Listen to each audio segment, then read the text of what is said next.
Ice in my veins, I've been driving this train.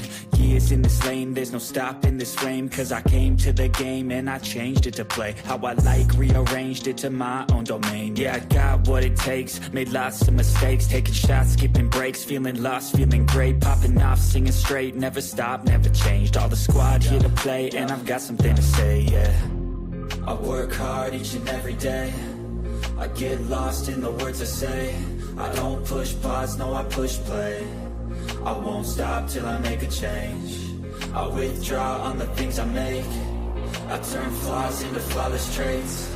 I build tall, never capped in space. I won't stop till I hear him say, oh, oh, la, la, la, la, la.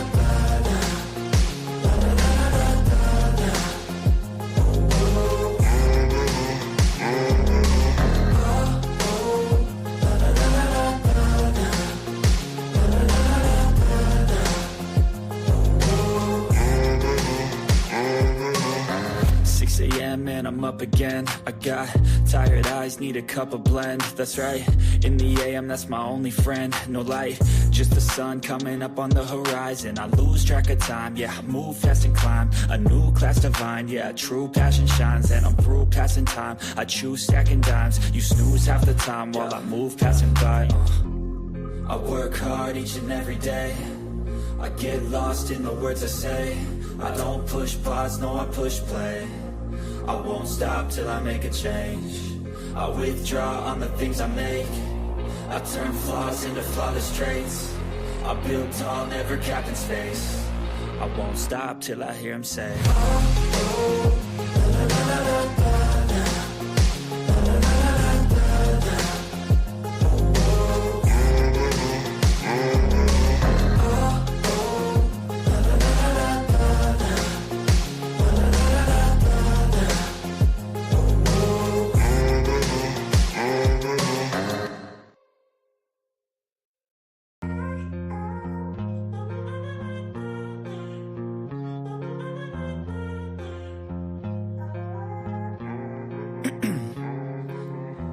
In my veins, I've been driving this train.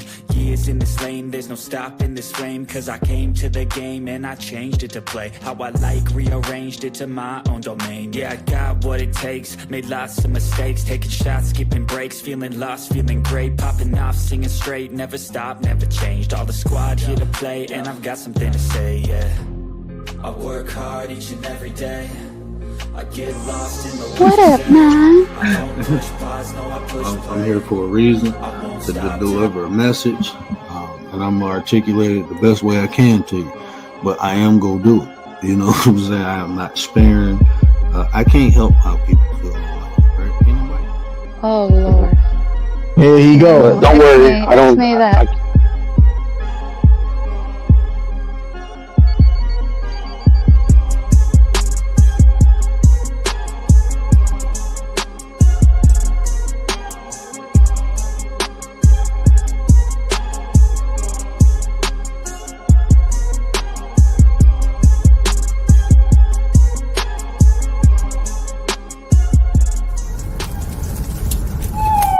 Get you a word. Nana nana boo boo.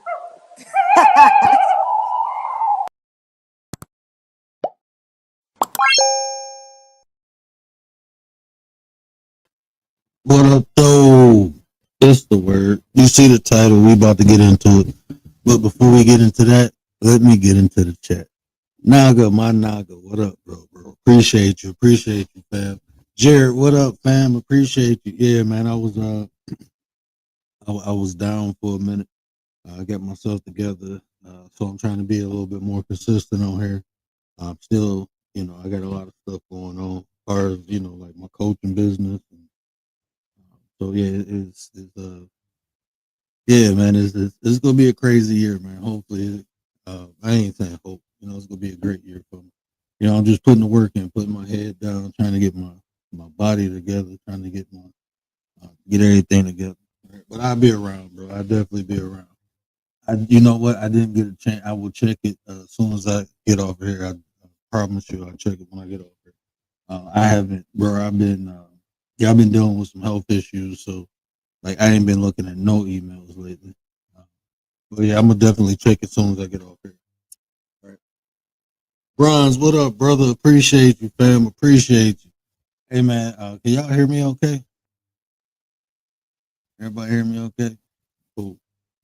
But yeah, we're gonna get into this. Bridging the gap from the past to the future. The youngest to the elders. And I talked about this before. Like, how can we do it? 2025. It ain't no how can we do it. Is how effective and efficient we can be doing it. It's just figuring out ways to get it done versus figuring out how. And it sounds similar, but it's not. It's similar, but it's not the same thing. Going in with a mindset of how you can do something. If you faced with adversity, you would think twice about doing it. But going in with a mindset like figuring out, um, just figuring out ways to get it done. Not leaving the option for nothing less but getting it done. So that's what we're gonna do in this conversation. And it's my understanding through observation and just looking at the situation. You know, it's the present. The 30, 40 year olds, we got to breathe a gap. We ain't too far removed from being that, you know, teenager, 20-year-old, 30-year-old. We ain't too far removed from that. But we also remember how it was growing up with our elders, most of us. I ain't gonna say everybody. Everybody ain't grew up with a solid group of elders, you know. So a lot of those old school ways we embody it, but we live in modern times, so we adjust it, right? So just having that conversation. Commander, what up, Nine? What up, Nine? Appreciate you. My mic sounds like trash. Yeah. Okay. There we go. Yeah. I'm on the trash mic right now. I ain't on the Yeti. I thought it sounded good, but you know. And this is why I went and got the other mic, But unfortunately, the Yeti don't uh, connect to this. So. But if it's horrible, I will change just for the show. We can change for the show. But yeah, definitely the middle aged people, right? The present, the ones are we in our prime right now. We got to be that gap from the young to the older, And a lot of the conversations I hear is and just experience too, because sometimes you know, some elders, not all, but some elders they don't know when to let go, so they still be in that dominating role versus being in that guiding role. Elders are supposed to guide us. As far as dominating and controlling and running things, that time has passed. That's one thing too. Sometimes older people don't know how to let go and allow the youth, to mature and have the experiences and be ready to lead.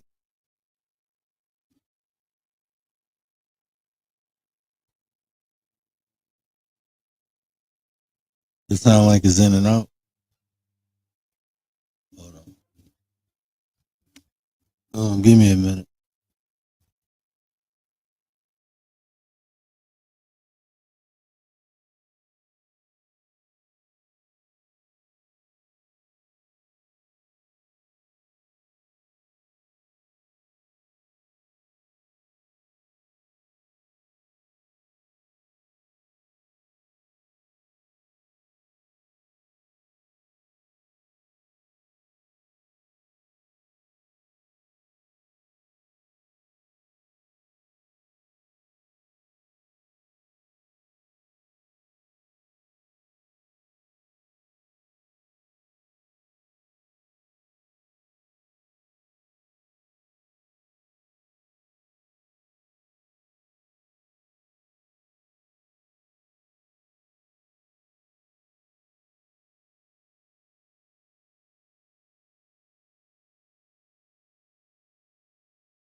Is this better? Yeah, I think I hooked the 80.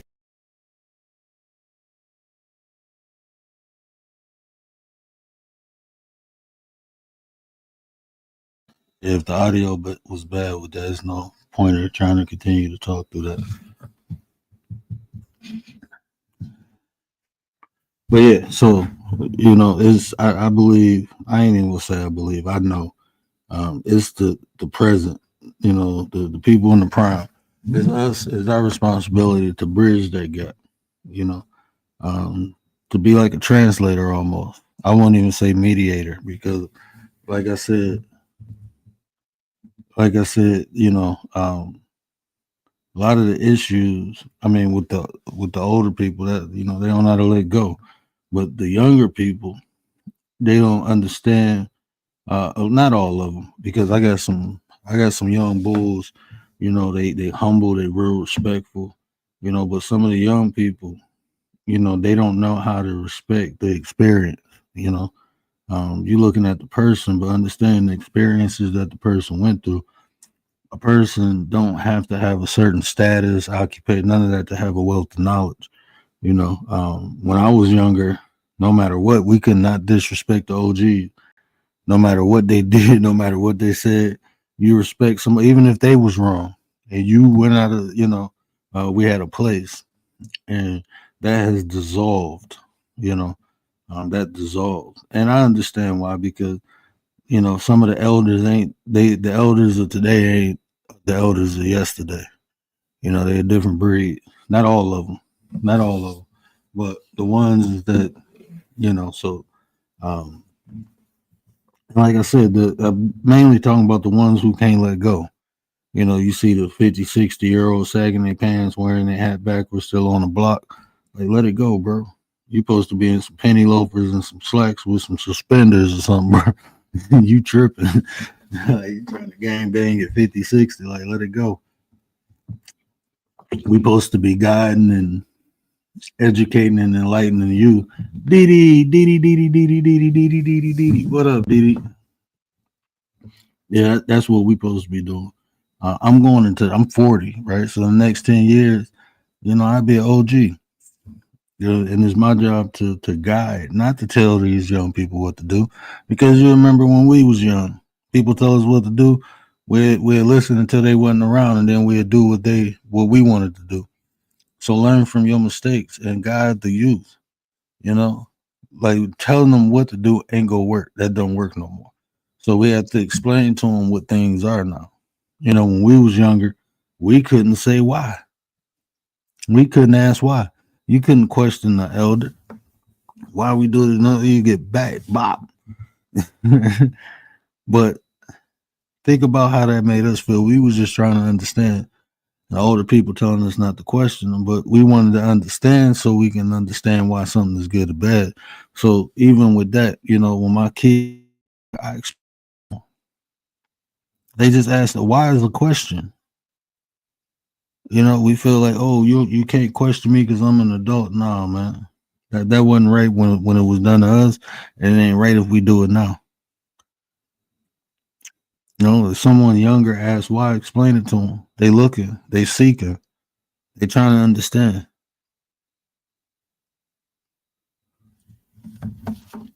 Oh, give me 1 second.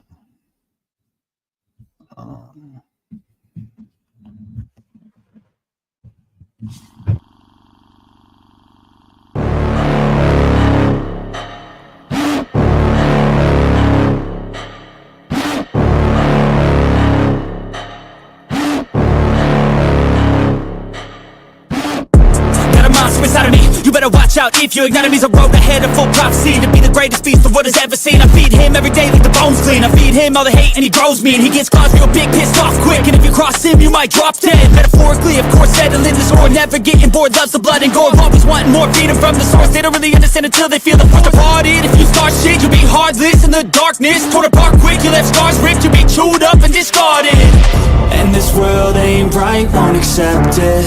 Negative energy, I expect it. Once it's in your mind, it's infectious. So fight for your life and reject it. You better give me space, I'm protective. My adrenaline spikes when I'm threatened. And if you stay in my way, I'm aggressive. Cause when there's no exit, I'll kill when I'm desperate.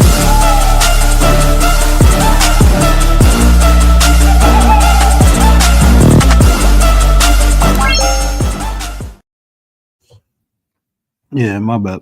I had to grab the DoorDash. But yeah, so, it's just understanding and being that bridge, but again, that's difficult because young or old, sometimes you can't tell people nothing, so you ain't gonna be able to help everybody. Miss Chicago, what up, though? You ain't gonna be able to. There's some young people who ain't gonna listen to you. There's some old people who ain't gonna listen to you. I don't focus on that, right? This is what I focus on. Things I can control, things I can affect. Those people don't matter. Them ain't the people we trying to reach anyway.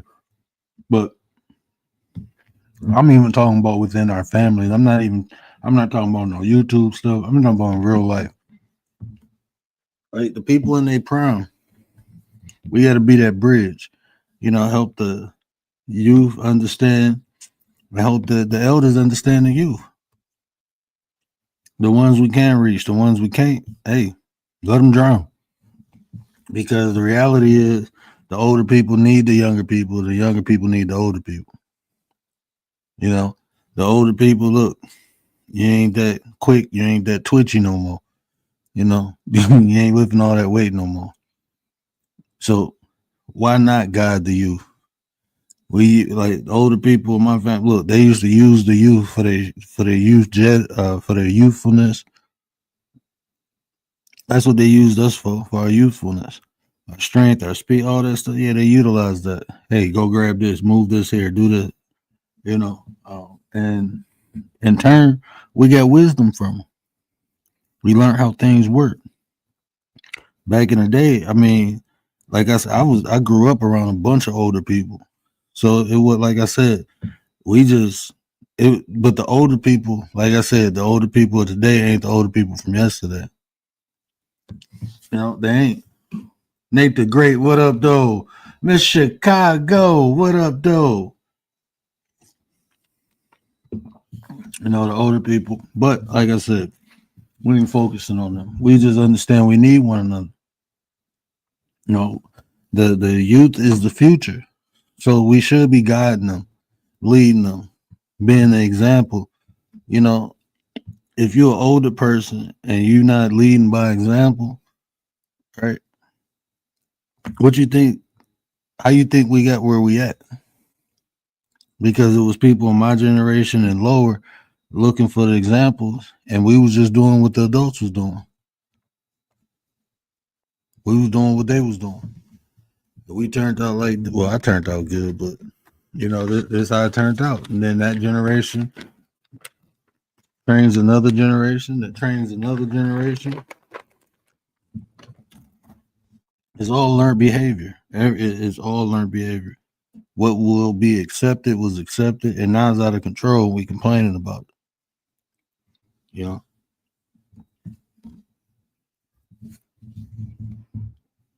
Now it's out of control, and we complaining about it.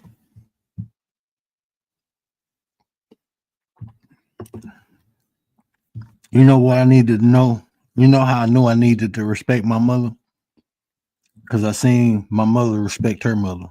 I seen my father respect his mother. That's how I knew to respect my mother.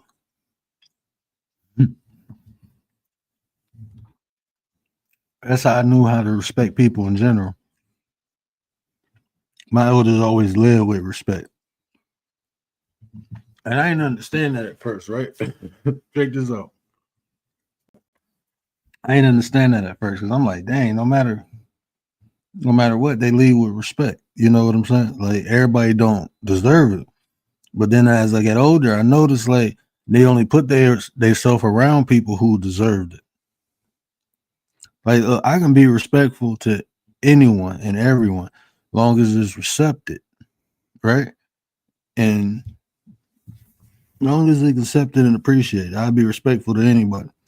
But there's some people who don't deserve your respect. And if you continuously put yourself around them, eventually you will feel disrespected. So I learned from my grandma, look, everybody don't deserve my presence. My presence is a gift. My presence is the present, right? That's how we all should feel. And that ain't no conceited stuff. No, that we just know our value. See, people get confidence and conceited mixed up. No, you know your value. Not everyone don't deserve it. That's why I say deal with the people you can deal with. Even with these conversations, you know, people might come in and be like, but what about the people that do this, the people that do that? We're not talking about them. Them people automatically excluded. Why would we even be dealing with them?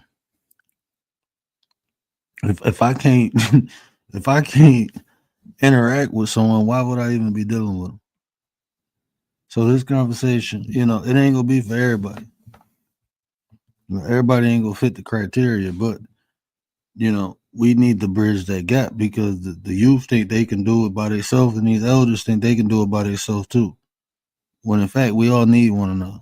That's how stuff get built, not just by one person, but multiple people doing multiple different things. You know, we all got roles. We all good at something in life. That's your role. Whatever the creator bless you and gift you with, that's your role. You might have the gift of gab. That's your role to speak. You might be charismatic. That's your role to move the crowds. You might just be a thinker. That's your role. Figure shit out. Whatever your role is, lean into it. Nurture it. Become better at it. And be that cog in the machine. Because that's all we is. Like if you look at nature, man, nature works so well, it complements each other. From the rain to the grass to the trees to the sun to even the animals and insects. Take all the bees out of existence and see what happens. How you pollinating things. Everything has a role now. You see when some animals go extinct, then other animals run rampant and overpopulate and start messing up stuff. Like everything besides humans are created perfect. It works in harmony with one another. Everything on this planet do except us. We the only things that don't work in harmony because we be trying to force stuff. We be trying to force ourselves to be around certain people. Can't do that. Everybody ain't meant for everybody. You don't see lions and tigers living together, do you? Nah. You don't see that not in nature. Things that can't cohabitate, they don't cohabitate. They don't deal with one another. That's just how it is. So why would we be trying to do it? No. That's one of the issues.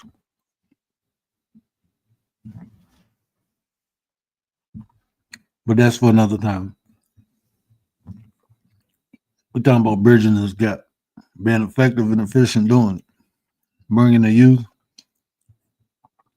which is the future, and bringing the elders, which is our past, together into the present so we can get some stuff done.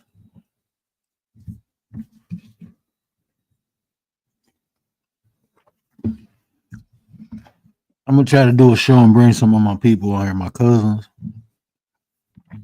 Even in my family, right? I got older cousins, right? And I look up to them. I respect them like I respect my aunties and uncles, my older cousins. I got cousins that's older than my mama. You know, I respect them just like I respect, you know, any elder.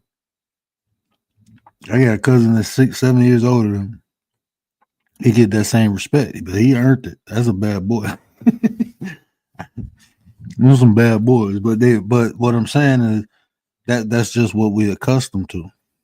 We respect our elders if they cousins, brothers, whatever they are. But we respect the older people, and there's benefits in that because the older people, like my cousin, they respect me. It's reciprocated. It becomes a cycle. I look for them for guidance. And now, I'm older now, so our relationship is a little different, but it's still the same.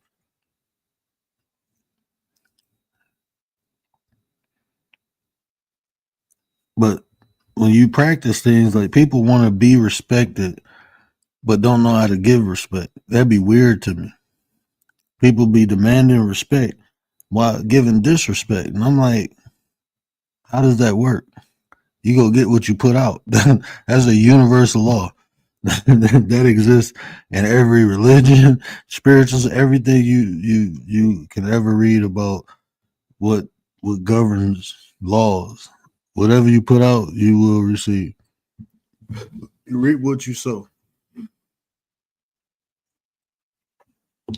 So that never made sense. So that should be a foundation. And that's for the older generation and the younger generation. Let's lead with respect. Let's build off respect. Let's do that. And let's hear one another out. Because what used to work in the past ain't gonna work in the present. You got to tweak it, right? But nothing is new under the sun. Only thing you do is tweak it. Okay, back in the day, they was riding wooden rims with chariots and stuff. Now we got cars with metal rims. We slide on 24s now. It's still a rim. We just tweaked it. It's more modern now. So what the elders have to say can be the foundation of what we create now. That's the building block. There's nothing new under the sun. We just got to evolve the information, modernize it.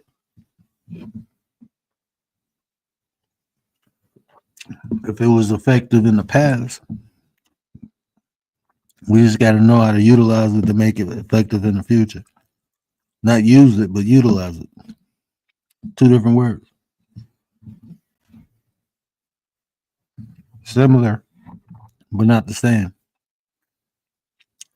Just like today. The present time has similarities of the past, but it's not the same. But there's a lot of similarities. It's just tweaked. That's all we got to do. Like you know what make coming together so hard. Like I just talking to people, understanding what makes it so hard is, everybody got their own agenda, right? And that's cool. Everybody can have their own agenda. Just make sure that agenda is working towards the natural goal or the goal of all.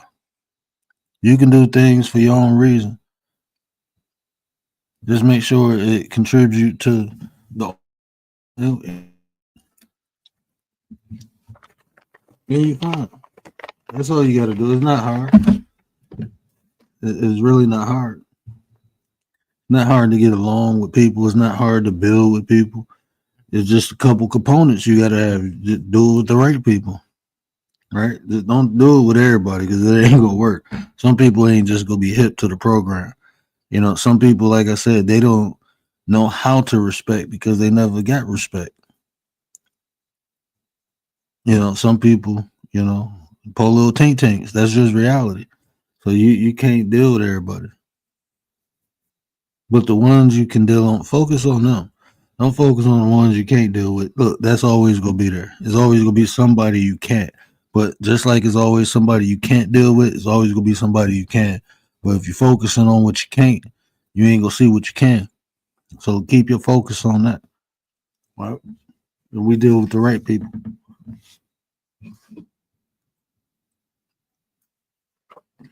And we deal with the right people. We build with the right people. With that foundational piece to build that bridge, is respect, patience. When you're dealing with people, you gotta have patience, man. Why is my screen like this?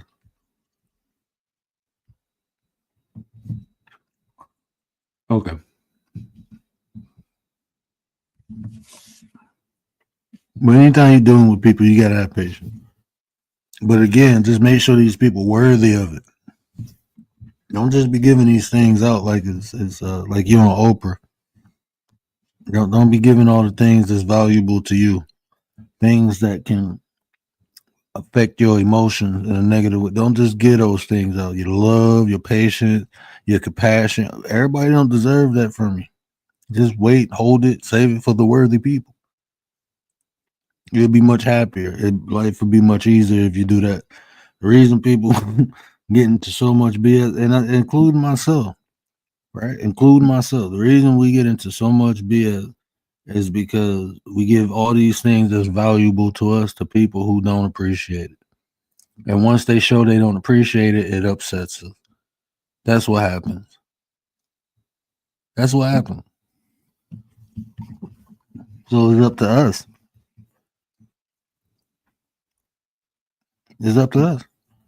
Just to be more diligent and not give it away. Allow people to earn it. Don't you earn shit from people? Don't we earn it with the consistency of our behavior?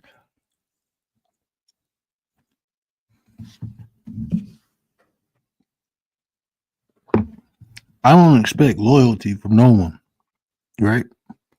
Not until I earn it. Why would they give it to me? They don't know me. Why would you give me your loyalty? I don't mind earning it.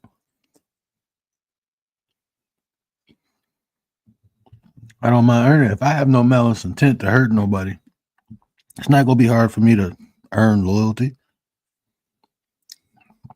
Especially if I'm a loyal person, it's not gonna be hard for me. The right people will see it. And if they see it, then they can enjoy it. If they see it, then they can enjoy it. So I mean, let people earn stuff. With my wife, I didn't expect her to love me, but I know I can earn it.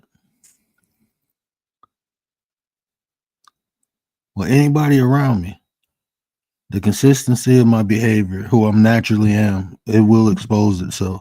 You can't hide who you are. You can't hide it. And I tell people up front, this is just how I am. I don't like drama. If we can handle something, we can handle it. If we can't, then we can't. I like to be effective and efficient.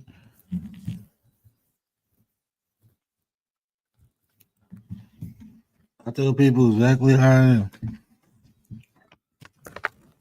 I'm a cool person, but I'm not one of the people who go come on here and be like, oh, I'm positive, I'm this, I'm that. No, I just am what I am. If I can be positive, I'm gonna be positive. If life calls for me to be negative, I'm gonna be negative. That's just who I am. But I'm in control of that. I'm not impulsive, I'm not capricious, I'm very methodical. Very methodical. I think things out. That's just who I am. Some people say I'm passive aggressive. I say no, I'm passive or aggressive. I'm either be passive or I'm gonna be aggressive. Them the only two things I'm gonna do. I'm not gonna do it simultaneously.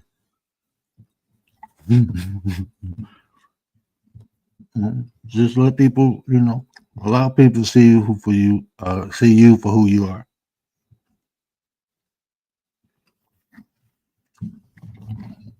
Become genuine, right?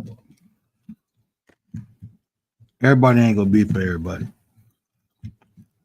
So, like when I identify different personalities within people, if I can rock with it, I can rock with it. If I can't, then I don't. I don't disrespect them.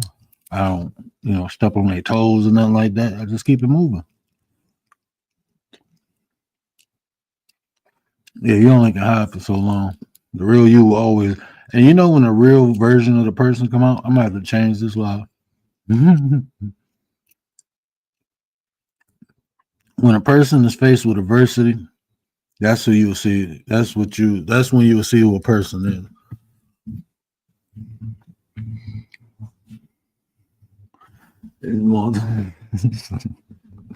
But that's when you'll see who a person is when they faced with adversity.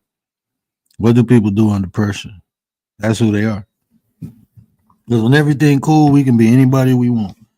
But when you get that pressure on you, how you react or how you respond, that's when you'll see the true character of a person.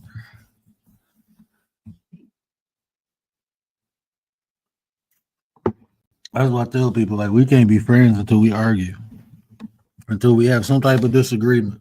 Because I know y'all seen this, and y'all probably experienced this. Like, you was cool with somebody, I thought y'all was friends, and then y'all have a disagreement and it blow up. Like, nah, if we cool, look, if I'm cool with somebody, you know, a misunderstanding or a disagreement, man, I mean, we shouldn't be blowing up at one another. Because if we cool, I thought we respected one another. Like Brother Gary was saying in his live earlier, I got to check on Gary. He was supposed to go live and didn't go live. And he not in the chat. Hold on. I just noticed that he didn't go live.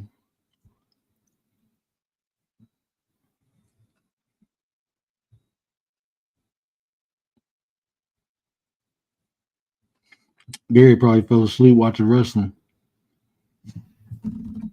He's supposed to go live and talk about wrestling, but he didn't. Yeah, Commander, they crack under pressure. And that's the thing. You know,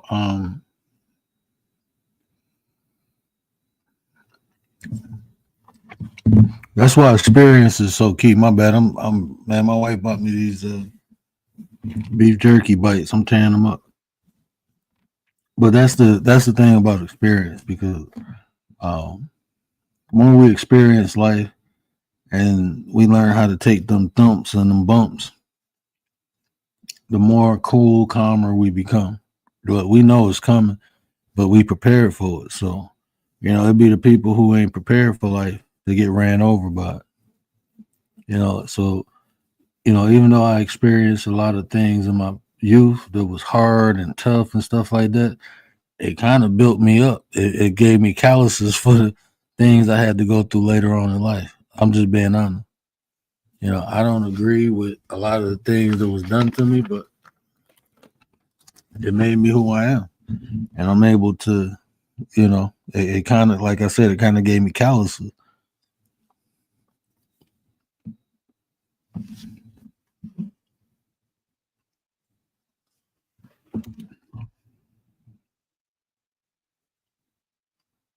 Yeah, that mean it was never cool.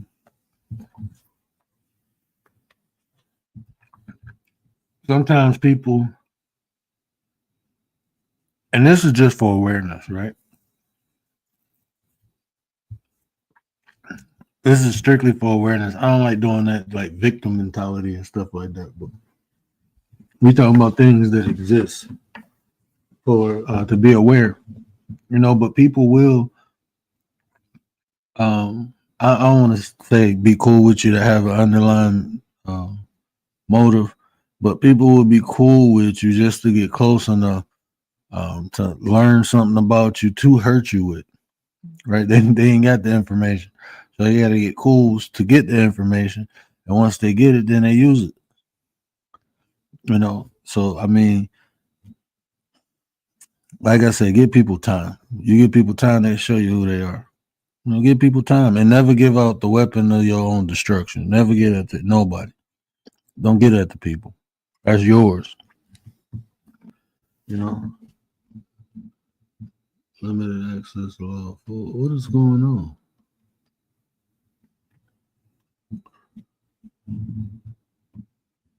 Yeah, never give people the weapon to your own destruction, but people will do that. You know, that exists in reality. You know, but like I said, time will reveal all. People only can act and hide for so long before they get to doing the most. What up, Nine? What up, Nine? How's it going? Chat, where you at? Chat, where you at? I came up. It's a little loud where I am at times because I'm in a different place. I'm not home and people don't sleep here. But you know, like how you said, people try to get close to you sometimes to just get the information, and then if you wait long enough, like you said, just wait long enough, they get kind of testy because they don't. If they're not getting what they want, they start getting upset. They start saying, "Well, why you don't trust me? You can trust me. You can trust me." They start getting mad because they're not getting that info they want. And that's one hell of an indicator when because it's crazy that you said that because I used to wonder, like, man, why you want to be I don't be in nobody business. I don't even be wanting to know shit about me. I'll be honest with you, man. People be telling me stuff. I'll be like, no, man, don't tell me that. But I had to understand, like, I'm like one of them trustworthy people, I guess. But I know stuff about people I don't want to know. But even then, it's like I don't have any malice intent. Even if I get mad at people, I haven't told people secrets and stuff like that, even though I could have. But it's like that's not who I am. But that's why they start getting frustrated because they're not getting what they want. They want the information, and you're not giving it to them. So now they get pushy, and that's why I'd be like, bro, why? I don't like when people start trying to dig. I tell you anything, but then when you try to dig, I can't do it. They start asking too many questions. It's like you're not asking them questions, but sometimes I don't ask people certain questions because I don't want to be asked certain questions. So why would I want to ask them those questions? Why would I want to be Yeah, all up in their business if I don't want them all up in mine? exactly. That's why, like, but that's definitely one of the signs where people they get ill intent. They want, like, and then a lot of times it's like I don't even know you like that. There's been times where I met someone and like 3 days later they trying to be my best friend, trying to come. I'm like, nah, bro. They want to know things about, like, nah, we good.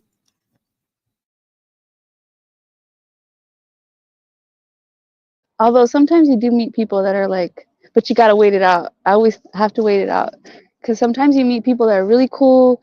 You get excited because you guys have a lot of things in common, and but you got to wait it out.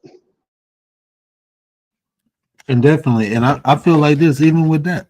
If a person is genuine, they understand. You know what I'm saying? Like, cause like you, for instance, like even what you just said, like I know you genuine. You don't be giving me no 21 questions or nothing like that. So it's like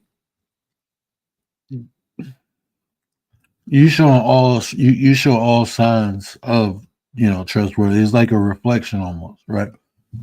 Right. Like you said, you don't be asking people all personal questions. You ain't trying to get. It's like when people try to get information that can possibly hurt you. That's when it's versus just genuine conversation. Or when they're pushing your boundaries. I learned this and I had to be reminded about it. Like when someone's pushing your boundaries and you're like pushing back on them and they keep trying you, they're not respecting you. Like that's not a good friend. Mm-hmm. I mean, unless it's for something positive where you're like, yeah, go to that job interview or something, something positive. But when they're trying to push your boundaries on things that are like you're set, this is my boundaries. Like so every like woman I dated always tried to um train them, like teach them a little martial arts or whatever, right? So after my marriage, I had dated this girl, and I was training her because it's a good workout too. She was going to this kickboxing class. The funny story, real quick, she was going to this kickboxing class, and I was laughing. I'm like, that's not kickboxing, that's aerobics. Like that's a workout. That's not really kickbox. I do Muay Thai. Like I'm telling you, that's not kickboxing. So I went and I'm watching and I'm laughing, and the instructor was like, "Oh, I really know kickboxing." I'm like, not teaching them that. And I'm young. When I was young, I used to talk a lot of shit. So he was like, and I'm in jeans and stuff. He in his little spandex pants. He was like, well, why don't you come up here and show me what you can do? And I'm like, what is you talking about? He's like, oh, let's see if you can stop one of my kicks. I'm like, all right. So he kicked at me. I grabbed his leg and threw him. And I said, let me see if you can stop one of mine. So when I kicked him, I sweeped him and he fell on his butt. And I'm like, this ain't real kickboxing, bro. I'm telling you. I said, I will break you. And he was like, he was sitting there embarrassed in front of his class. But anyway, so one day we chilling in the bed. She like, bop, bop, bop. She hit me like 3 times. I'm like, man, chill out. Stop hitting me. And she was like, oh, what's the problem? Your ex-wife used to hit you. And I looked at her and I said, you know what? We done. She was like, what you mean? I said, we over with. She said, why? And I said, because it's like, you think it's okay to hit me because she did? Well, I'm just saying, like, nah, I'm straight. I'm good. Have a nice life. And I broke up with her. And what you said, like pushing that, I have boundaries. Like, I'm not about to hit on a female, but I am going to defend myself. You ain't just about to keep hitting me, you know? So I don't want to put myself in no position with no female like that. So if I know you have the intent to hit me, to hurt me, and that's basically what you just told me, you made a justification or excuse why you just hit me. So it's like, I don't know what you think this is, but I'm straight. I ain't about to be in no domestic violence situation. Let me get up out of here. Well, that, and I think people shouldn't share, like, when you date or you're dating someone, or even if it gets more serious. I feel like some things need to be kept to yourself, like, because if they know things about your past relationships and maybe what you put up with before, then maybe they think you're like they can do that to you, or they'll throw it in your face later, or like, I'll keep it to myself. That's fine. I don't need to tell my man everything. Hey, look, man. Some things, like Hi, I said, Righteous. Righteous, what up, sis? Appreciate you. I just gave Righteous a stick, but Nice. Yeah, it's stuff, and I my wife knows it, and I told her like it's some stuff you don't need to know about me because if somebody asked you legally, you don't know. I'm not gonna tell you, okay? But it is stuff. So if it ever come up and I have to explain it, I will. But you don't need to know, you know. So I told her that much. But just in general, I'm just being honest. Like, you have 3 aspects of yourself. You have your public, you have your private, and you have your hidden. Your hidden self is supposed to stay hidden. It's cool to be with, expose your private self to selective people, but your hidden self is hidden for a reason. Let it stay hidden. That's just the safest way. I mean,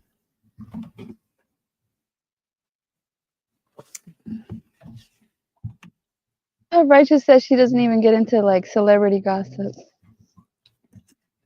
man, my wife be telling me stuff. I'd be like, because I'm married to you, I'm gonna listen, but I really don't care. No, I really don't. Like, it'd be some days, like, she'd be telling me stuff. I'd be like, look, babe, look, I can't do it right now. I really don't care about none of that. None of that makes $1 for me. None of it. Like, sometimes you gotta listen and just I always say or something back. Like, I'm a good husband. I always listen. It's just sometimes, like, like if I'm in the middle of a deep thought, it'd be like, man, look, I don't care, but none of that is. I got some whole other shit on my mind right now. Like, I don't. It's rare that I do it, but I'm just being honest. It's times that I do it. Like, nah, I can't do it today. But most of the time I listen, but I'm just, and she know I'm not interested in it, but she knows she want to tell somebody, she want to talk, so no, I'm gonna be a good husband. I'm gonna listen to everything she say. It's just, but, and then she understand that, like, because I do listen majority of the time. So if I do tell her, like, hold on, man, I can't do that today, she be like, all right, so it don't be no conflict or nothing. Is it wrong to act like you care? I don't think it's wrong. Like, but I don't even act. She know I do. Look, man, look, my wife will be on here next weekend. She goes, ask her yourself. She know, like, she'd be like, I know you don't care, but guess what happened? And she'd be all into it. And I would sit there, whatever I'm doing, I stop and listen to it. She'd be like, take your earphones out your ear. I want you to hear. I'd be like, but that's what, that's why we compliment each other. She know I don't care, but I'm still willing to listen. And it's not an issue. You know what I'm saying? She just want to get it out. Well, the reason why I say is because sometimes I act like I care, but that's out of love. Man, you shouldn't even act like you. Just be honest. Like, look, I'm gonna listen to you because I know sometimes I be talking to her. She be looking at me like, I don't know what none of that shit mean, but yeah, it sound good. I'd be like, man, shut up. But she listen, because this is what it is. When we communicate with people, especially like with me, like the stuff I be talking to her about, a lot of times I just need to hear myself say it out loud to see how it's, and she knows that. So even though she don't know what the hell I'm talking about, she'll be like, she'll listen. And with her, she just needs to get it out. She just want to tell somebody. You know what I'm saying? And sometimes, I mean, I'd be like, damn, that really happened. There's a couple things she said that I talked about, right, on here before. I listened to the circumstances and it'll create an idea for a show. Just talking about different behaviors. Like, so sometimes, I don't care, but I listen. Sometimes it can benefit me. So that's why I know. Even like when I was younger, this wino dude told me something. He was like, "Look, man, no matter what people say, always listen to them." He said because if it's something good, you can benefit from it, and if it's some bullshit, you know how bullshit sound. And I'm like, and ever since he told me that, I did. I just listen. Anytime people talk, I always listen. See, sometimes my husband listens and then he doesn't say anything back, and then I'm like, you can at least say something like or like what you think about that. And then like if I get frustrated, I'll say, I've said it before where I'm like, I listen to your stuff and I act like I care. I ask questions. And then he's like, oh, so you don't care. All right, well, so I won't share with you no more. I won't tell you no more. And I'm like, no, tell me. But, I'm just saying, like, sometimes you got to ask a question or say, yeah, oh, really? Oh, okay. I think sometimes he's just he's waiting for me to stop talking. Women like engagement. Because a lot of times my wife, and look, man, my wife be talking. She be talking. They be talking, and before I can say something, she'll say something else, and I'll be like, so now, anytime she be like, why you ain't saying that? I'm like, wait for you to talk again. She be like, shut up. I constantly, like, you think I'll be messing with y'all? Constantly, like, ask Gary. Every second, I'll be fucking with my wife. I pick with her 24/7. I'm always like, she be like, look, he just a smart ass. She'll tell y'all. But I'm constantly saying some crazy shit to her. It's just fun, man. It's like my best friend, so we be kicking it. Yeah. But well, sometimes I think men like to fix things. Like then sometimes my husband want to fix things, or tell me, well, stop messing with that person, or like. Then I'm like, no. That's not what I'm trying to do. I'm just venting. See, this is the thing, right? This is the thing that female don't understand. This is the thing that men don't understand. I had to learn this, right? That's why I just shut up and listen. And even when I'd be like, oh, no, I'm listening. You want a response? You want me to tell you what to do? Or are you asking for a solution? Or you just want to vent? So I, like when she said I'm not talking, then I throw that on her. But this is the thing. We problem solvers as men. We're logical creatures. So when we hear something, we add in the, okay, if you're telling me a problem, then I'm supposed to be creating a solution for it. That's my job. Right? Women, y'all just be wanting to get stuff off y'all chest. So y'all be venting. This is why it's better for women to talk to women and men to talk to men, because when we speak of a problem or issue, it's because we're looking for a solution. When women speak on problems, a lot of times they just want to get it out. They just want to vent. Not all the time, but most of the time, y'all just want to vent. And that's like water and fire meeting at the same time.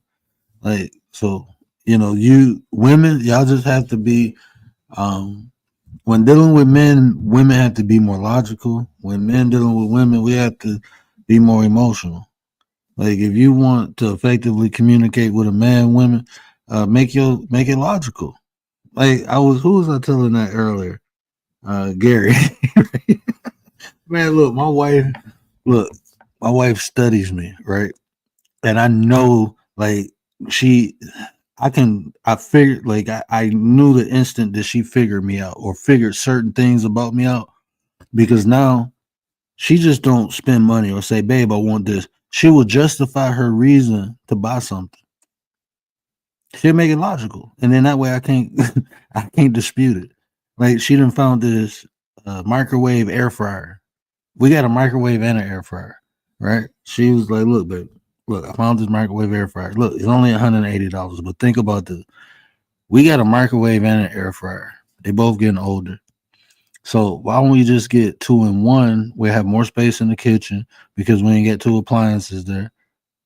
And we need new stuff anyway.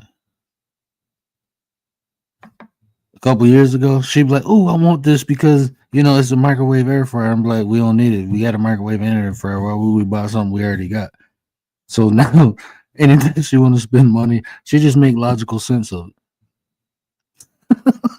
Right. And I can't rebuttal it. It's like, yeah. So she been studying. She already knows how she has to approach it. Now they have stoves that the stove is an air fryer, like the oven is an air fryer. I am not buying a new stove. Look, I just got a water heater. We're shopping for a new stove. AC, a garage door. I still got to get a roof. I am not buying no new stove because when I get a stove, I'm getting a range. I'm not buying a refrigerator. I'm tired of buying new stuff. Our stove works just fine. I'm like, I'm fine with our stove. And he's like, no, look, this one's real nice. Look, this one, it does the air fryer too. I'm like, that's dumb. Why am I going to put, we got an air fryer. That's a whole oven. Unless I'm like making a whole feast and we're having a party, then I guess. But I'm fine with things as long as they work. I'm probably going to get that new stove when we move. Definitely go grab it. But right now, I got to get this roof done. That's like 40 G's. Yeah, a roof is more important. Yeah.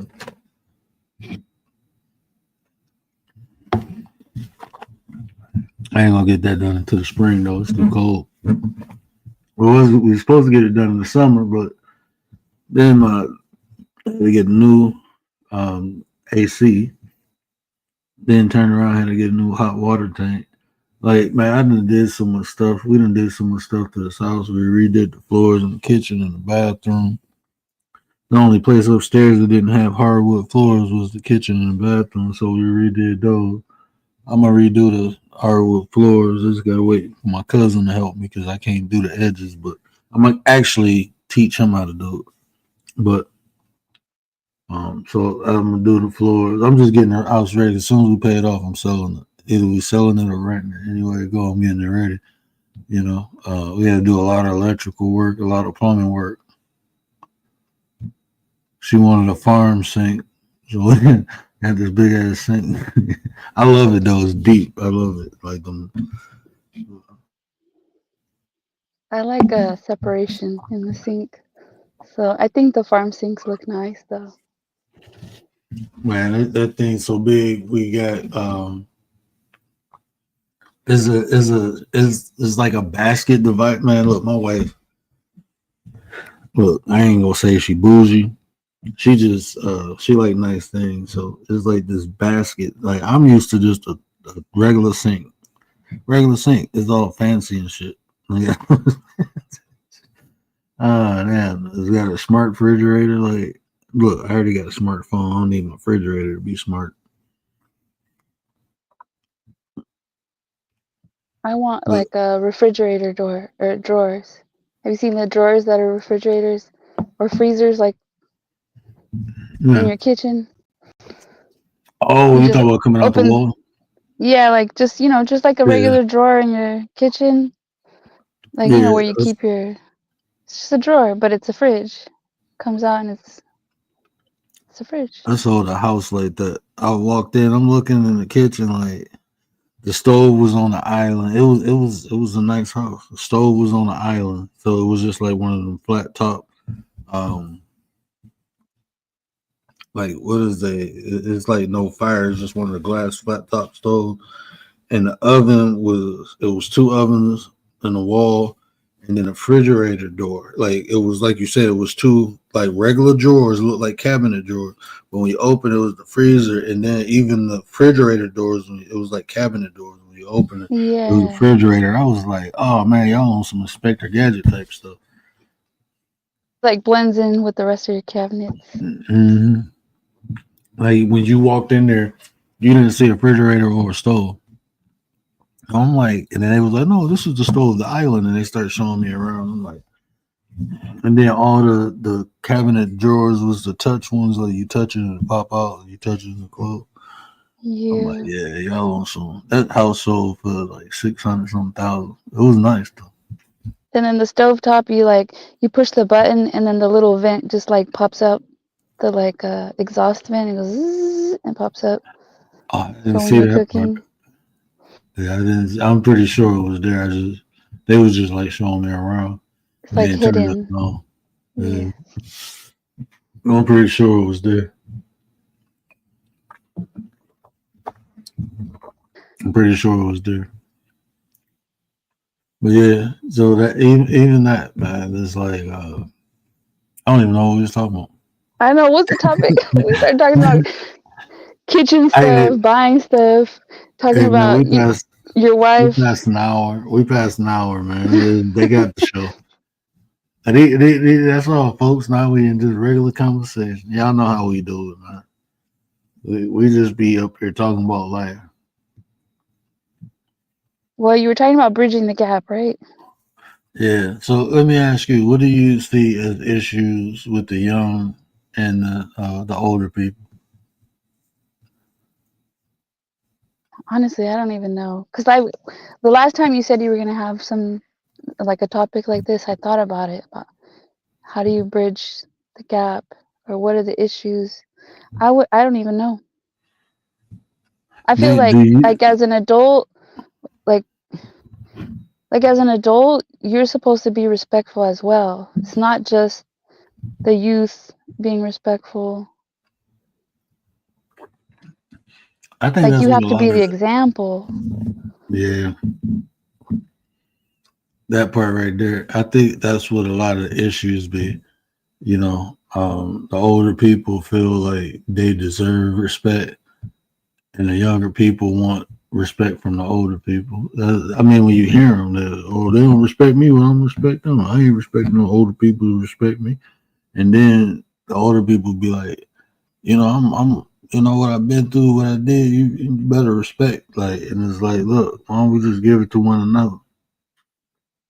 Like, it sounds simple to me. Let's give it to one another. I give you respect, you give me respect, and we built this thing off of respect. Not hard. But like one of the issues I was saying is like I think sometimes the young people they want to take over without guidance, and sometimes the older people don't want to let go. Well, they're stuck in like the old ways, right? So, Mm-hmm. but the thing is, like the way it was before, and they have good advice, and they've been around a long time. So you're supposed to take heed to what they're telling you. Maybe some of it doesn't make sense anymore for like today's age, but maybe the majority does. And when you're And like really young, you think you're always right. and that's what I was saying, like with the analogy with the wheel. Like back in the day, they was riding on wooden wheels. Now they got metal and spinners and sliders and all these. It's still a wheel though, so it's still the basic functionality of the wheel. It's just modernized. So the information the older people got is still useful. We just have to modernize it. That's what I'm telling you. That's what I do. That's what I do. With a lot of the, ain't there's nothing new under the sun. Nothing new. You know, um, what's been done multiple times, multiple ways. You know, it's just a new time and age. You just have to modernize the information. You know, so it is to take heed. Like, you know how many times like one of my elders looked at somebody like they ain't no good, and I'm like, man, you don't know nothing. And then they end up turning out them people wasn't no good, and it was different things they seen within them because of the experience. You know, there's nothing new under the sun. It might be different, but it's still the same thing. Yeah, when they tell you don't hang around, like, excuse me, like with that friend or that's not a good friend or Mm-hmm. whatever. Like, we never see it that way. But I learned now to listen. Listen, Yeah. because a lot of the things, yeah, a lot of things I was told, they were right. And I'm like, okay, I'm gonna listen now. But things were different back then, so it's like not everything is gonna match because it's No, just a different world now. it ain't gonna match, but it'll still line up. That's like my grandma used to tell me. She said, never deal with a jealous or envious person because if you do, it's only it will be a matter of time before it's your turn. And she was like 100% right. You know, not it might the jealousy and the envy might look different from the way it was back then, but it's still jealousy and envy. It's still jealousy and envy. So, like those people, Right. I cannot deal with, man. I'm straight. Man. Anytime somebody say I'm jealous of you, I look at them and I'm getting the hell away from 'em. I'm Like some of straight. those things like probably remain true. But like one example that I see a lot like on social media is where like older family members think like, oh, that's just like playing games, but there's people that make a living off of social media, Yeah, off of things where they think, oh, that's dumb. Like that's you don't but make money like that, or they're like that's a hobby. think about them, right? Think about the older people, like when they was doing music and comedy back in the 20s and 30s. Their parents was like, you don't get money for that, But now look at it. Same thing. Yeah. Like people doing skits on YouTube, filming. Like think about Jackass, right?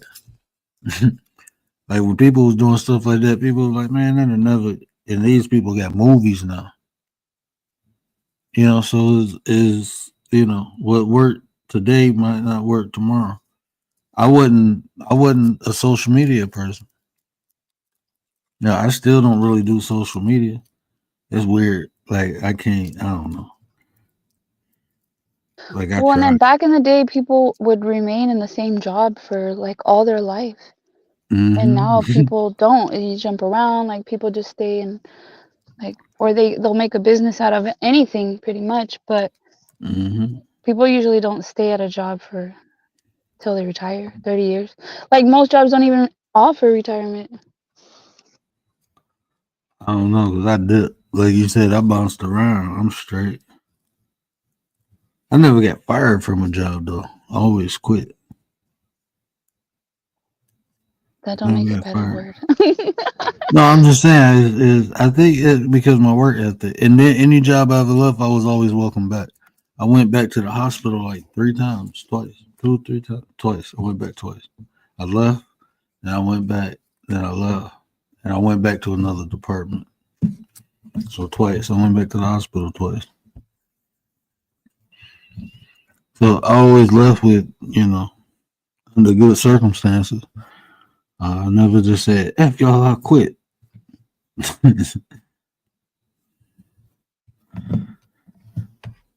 Always left in good standards. But I mean, it's respect. Like even that, you know. And when I worked at the hospital, man, that was me getting that job. They kind of put me on the path because I was working with my mom, which was cool. But I had to. I'm representing my mom too, so I didn't want people to look at me and have a bad, you know, perception of her. So, I made my mama proud. She said that multiple times. People used to always come up to her and compliment her about me. So that That's was awesome. That must have yeah, felt nice. man. Yeah, it did, man. Because my mom is a wonderful person, and she deserved every accolade that she get. Um, yeah, my mom is amazing, man. And I'm blessed to have her as a mom. I grew up with my mother. They had me when they was young, and she brought me to Michigan. She could have just moved up here with her family. She had married and had some other kids. She could have just moved up here, but nah, she kidnapped me. Literally kidnapped me. Wasn't leaving the state of Pennsylvania without me. So shout out to my moms, man. I love my mom. That's my mother, my sustainer. That's my creator. My earthly creator is my mother. Yeah, she sounds like she's like a best friend. Yeah, I wouldn't even say best friend. She's literally, like, as I said, my sustainer, my nurturer. No, I don't look at my parents as like friendly. Yeah, but you can talk to her about anything.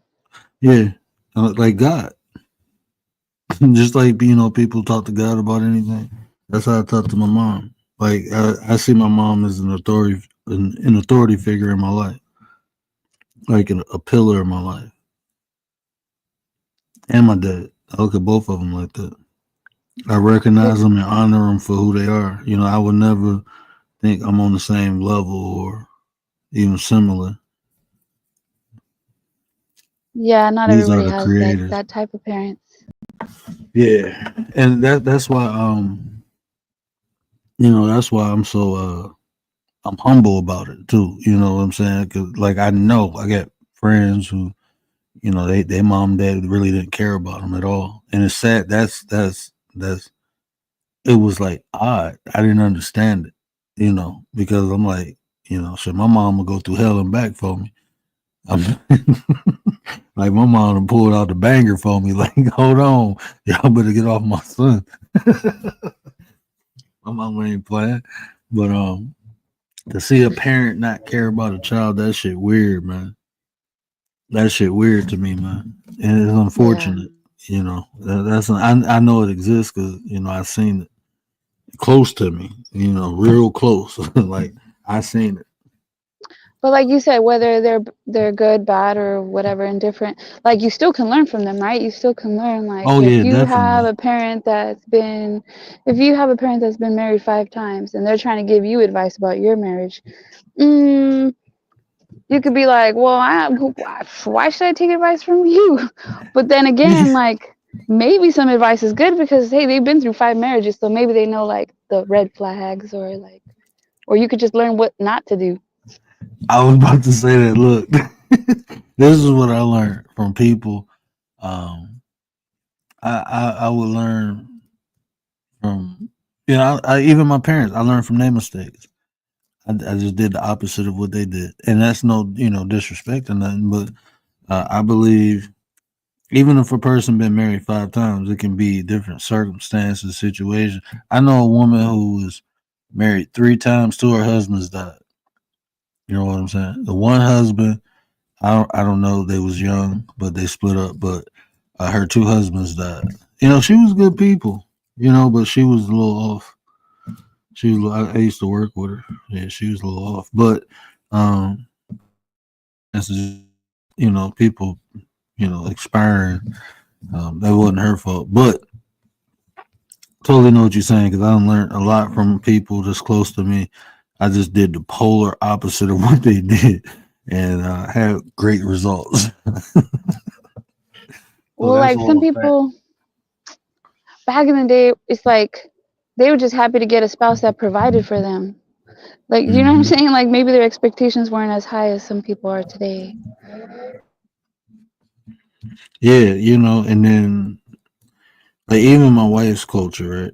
Uh, she got her degrees, but it was men who wanted to marry her and didn't want her to work, and she like, man, hell no, I didn't bust my ass to get these degrees. I'm using them. That's just how my wife is. She a hustler homemaker. She can do both. She wants to do both. She went crazy Yeah. for the 2 years she didn't work. She went crazy. Yeah, I want to have my own money. I don't want no one having Yeah, anything over me. no allowance. Mm-mm. That's basically what she had. Like, man, you can spend this X amount. She like, I'm straight. But yeah, so you can definitely learn from people's mistakes and people's shortcomings. Respectfully. We all make mistakes. I hope people learn from my mistakes. My kids gonna learn from the mistakes I made. This is my second marriage. You know what I'm saying? I take accountability for my first one. I married the wrong person. I take accountability for that because I was the one who popped the question, gave her the ring. I did all that. So I take accountability. I just married the wrong person. And I'm not saying she a bad person. She just was bad for me. We was bad for one another. We didn't compliment one another. So, I take accountability for that. I learned from that mistake and I corrected it. So I'm where I'm at now because of that. That accountability factor. I I feel didn't like mess all every the way up though. I ain't had no kids by her. Like we was right, married, but no, she was like, we should have a bit. Hell no. but children are No. blessings. Yeah, that wouldn't have been But no. That yeah, would have been a curse having a kid by her. Nope, I'm it would have straight. been like a yeah. I know what you're No, it saying. ain't no. That it It would would have have been a just been. broken up home, and Yeah, then it you have would to have been worry fuck. about what she's doing with your children. Yeah, I'm straight. I watch people go through that. That's why I was like, nah, I'm straight. I'm good. We good. Like there's people based on their experience, they will tell you, don't ever get married. That's a waste of Yeah. time, waste of money, waste of your heart, waste of your energy based on their experience. But that's not everyone's experience. So, you have to like take it with a grain of salt. But I do think that every parent should be better than the next. Like you be Yo, better than your parents Blanco, and your kids be Blanco. better than you, be a better parent than you. Yo, word, you hear me? It's Blanco. Salute, man. That's you, Blanco. Okay, I just Yes, wanted sir. to make Yes, sir. sure. Salute, man. I know. Yeah. I figured I was gonna type it up. What up, man? How you doing, bro? Salute, man. Salute. What's Love good? and life, brother. Love and life. How you doing? Same old. Can't complain. Ain't nothing gonna change anyway, right? Nobody listening. Ain't nothing. Just enjoying, man. How you Frankie. doing? Salute. Salute. Hey, what's up? Ain't nothing, man. I ain't been on a panel in a while. I figured me chop. You know what I mean? Chop it up, my bro. Day one. Been around, Still ain't hear you get frustrated. If you did, I missed it. You heard? Oh man. I know you. um. You definitely changed. Yeah, you definitely got acclimated to this shit. You was more like, humble and nah, listen, we must. Now you with the shits. You full. You just there. You calling names and everything. It's different now. I still Respectfully, be respectfully. Oh no, you good, bro. No, I still be I sit back in the cut, bro. I just no, I ain't really get frustrated. I don't know why my mic is so Is low. that Hold on. commander? Is that command salute? Oh, it Yeah, went that's it went low when Frankie came up, I think. Is What it up, me? Frankie? I'm trying to figure out. Is that a I Benjamin? think it's What is that on your Yeah. picture? Frankie's. Is it mine? Yeah, I'm turning you up. I got you turned up, bro. Yeah, I don't want to be too loud though. Damn, they gonna know I'm Puerto Rican. You heard? Let me answer Righteous question real quick and then y'all can rock out. How do you feel about respecting even your kids to an extent? I believe that's how your kids, like for me, that's how my kids go learn respect by me giving them respect, and it's levels of respect, right? So, um, like I respect my kids, but just for being my kid, but like they not gonna get the respect like my parents get. They ain't gonna get the respect that my wife get. Um, so I would say it's levels, and as long as they earning it, they will get it. But when my kids get out of line, then I put them back in, put them right back on that line. Nope, get your behind right back on this line. I don't. I'm old school too, so my grandmother always respected me, but when I got out of line, she put me back in check. So I got whoopings when I got discipline. I never got my grandmother never beat me, but she always disciplined me.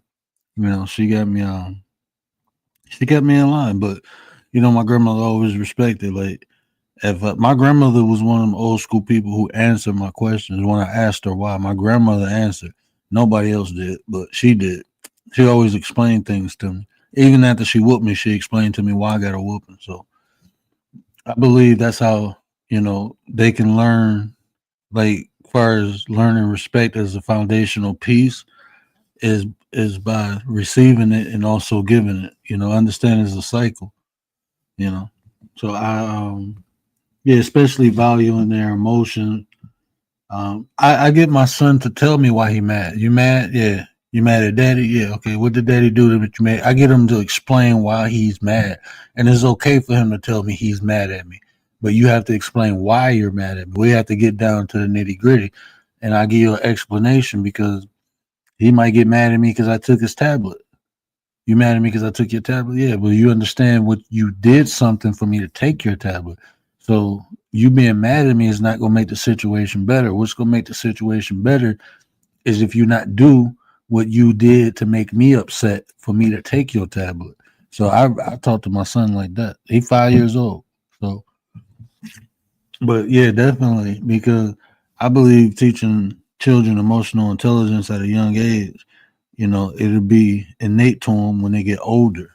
You know, so that's my goal. Even with my mentoring program, I'm teaching the young boys emotional intelligence, self confidence. But I did one session and then you know all the health stuff happened to me. But I'm about to get back into that. So, if anybody want to get their kids into that from 10 to 18, I'm doing that. Just contact me. We're doing it through Zoom. But teaching them emotional intelligence, self confident building tools, and self esteem building tools. So I think that's important for young men to have it so they can properly learn how to express their emotions and not because when we don't, as men, as young men, we tend to tear shit up when we don't know how to express our emotions properly. So teaching them that they can just be more effective and efficient in life. Y'all can rock out for a minute. I'm gonna listen. No, you I gotta 100. run and percent grab something. I totally agree with that. Like it's you know, the language they have a strong enhance their vocabulary.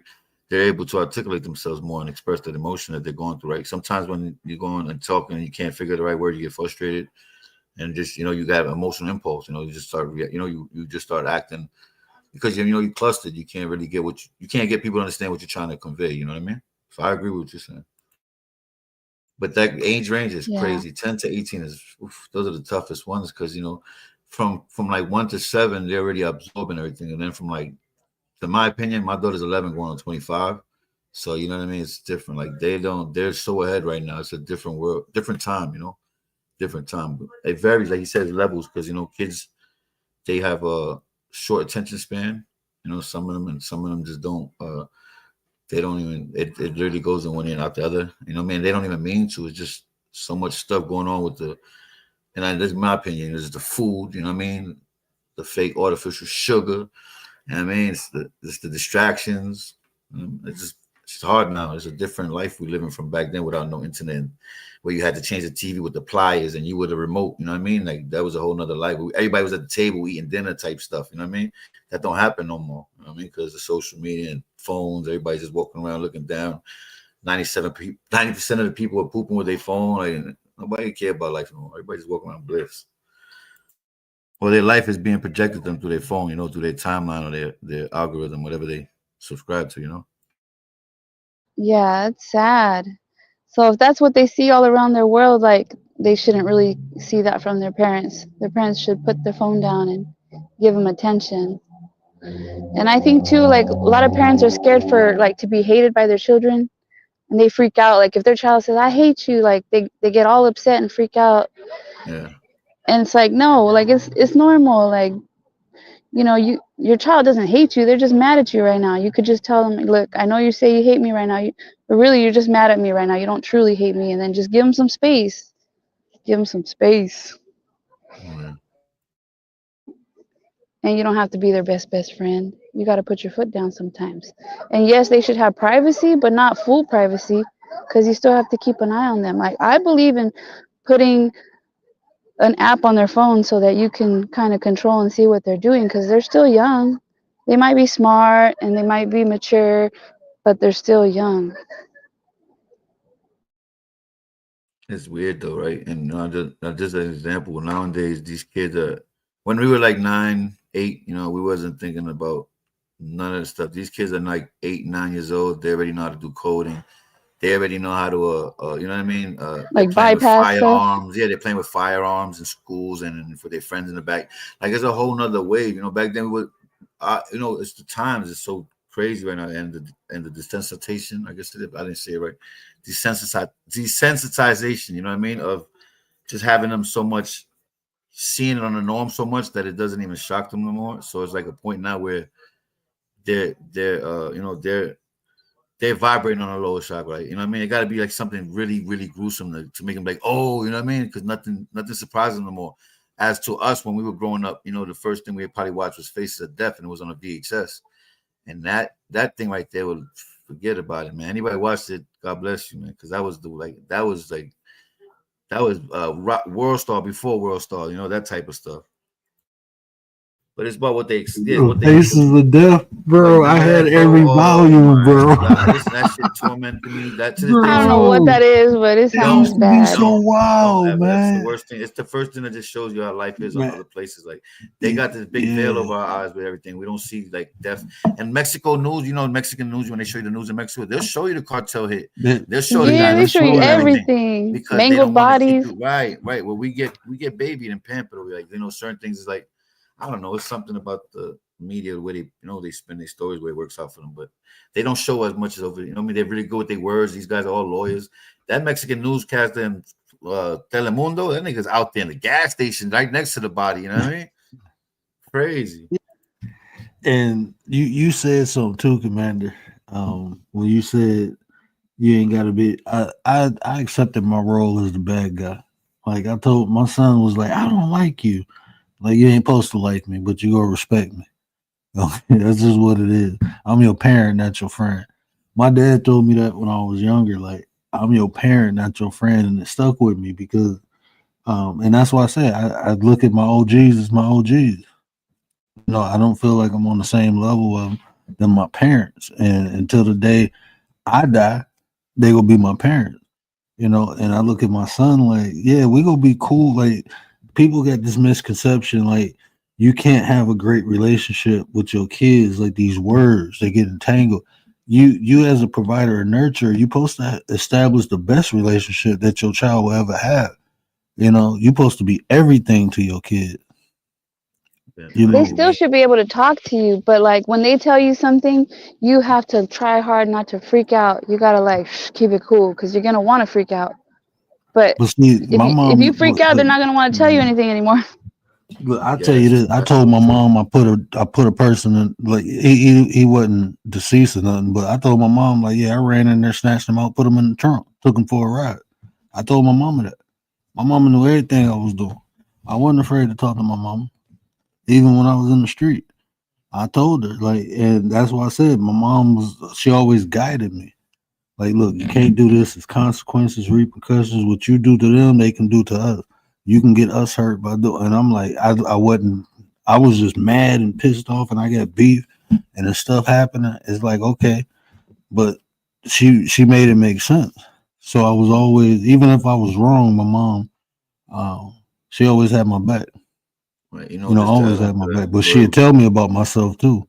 She'd tell me about myself.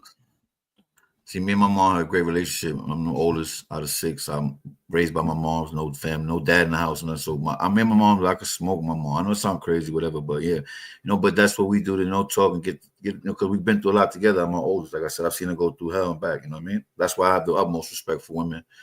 And I mean, that's what makes the world go around. That's what society's built for. It's the woman's back. You know what I mean? Because at the end of the day, if that man's coming home from work and he ain't got food and he ain't happy, man, listen, ain't that building ain't getting done tomorrow. You hear me?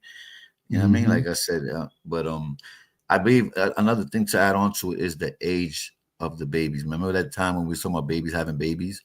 So that's what it is. It becomes like, you want your son to be thinking that you like, you know what I mean? It's this TV sitcom mom, but you sitting in the kitchen with 4 of your friends smoking and drinking while he's in the room playing Nintendo or PlayStation. You know what I mean? Like you got to be, you know what I mean? You can't be just I'm still young, I could do this. You know what I mean? Like, nah, that whole shit flies out the window once that baby's there. You know what I mean? Like, you're not on your time no more, you on their time. And I learned that the hard way too, you know what I mean? But it's more about like, because you got grandmothers on OnlyFans right now. That's how crazy this world is. Yeah, man. You got kids that are gonna grow up and see their grandmother on OnlyFans. That's crazy. Man, even think about, like, I be seeing some people on YouTube and I be like, bro, don't y'all got kids and stuff? Y'all ain't got no dignity or something? Like, come on now, man. That's like heinous shit, and their kids is probably in the next room just doing their homework. That's so crazy. And I forgot I had my YouTube account hooked up to my living room TV, and my son went on my account and he seen my video. He was playing my video. He was like, "Oh, this daddy," and I'm like, "That's cool." I joke around and play. I may say some words I don't want them to hear, but ultimately, I'm okay with my son listening to what I say on here because I'm the same person off here than I am on here. No, I'm more reserved on here because, like I said, I like that. I enjoy life, man. I almost was out of here twice, so I joke around a lot. I joke. I joke. You're not funny to me though, really. Like, respectfully, I'm just saying. No, because I don't try to be. Yeah, no. Like, I'm saying, I see you like a big brother to everybody. I swear, you like the big bro on the side. You just like, nah, yo, everybody chill out, no hand playing. Sit down and stop throwing papers. You know what I mean? Like, you're the big bro. Well, I be cooling on here, man. I be chilling, but like when I get in my bag, get to playing around and stuff like that. I just like to have fun, man. I enjoy life, man, because I don't know if I'm gonna wake up tomorrow or not. But if I don't, I can say I had fun before I left. That's just how I live, man. I got a question, word for you, right? How did you break down? Like, did your son ever ask you about God, or did you just come up to him and explain him, or did they? Like, how did you explain to them about higher power or the most high divine being, whatever, whatever you consider it to be? How did you break that conversation down? Because that's way harder than the birds and the bees for me. Yeah, so like even now, because my son, we got like on his mom's side, they very, they Middle Eastern and they like Catholic, so they like real religious. So he seen a church and wanted to go in church because his auntie was talking about church.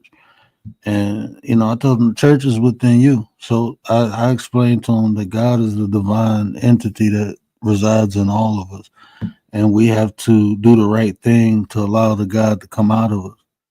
So, when I talk to, I don't teach them nothing is outside of them. Everything is within, and we have to do the right things and be able to express it to allow it out. So even a divine being, like I told him, like you have a soul, and that soul belongs to God, but you have a mother and a father. We are your earthly creators, and you have a spirit, your emotions. That's why I'm teaching them about his emotions, because the emotions is the language of the soul. Chakras and all that, right? Yeah. And, just showing them, that his emotions is the language to the soul. Mm-hmm. So the way he feel on the inside expresses how he will dictate how he act on the outside. So when he ain't feeling good, that means he far away from where he need to be.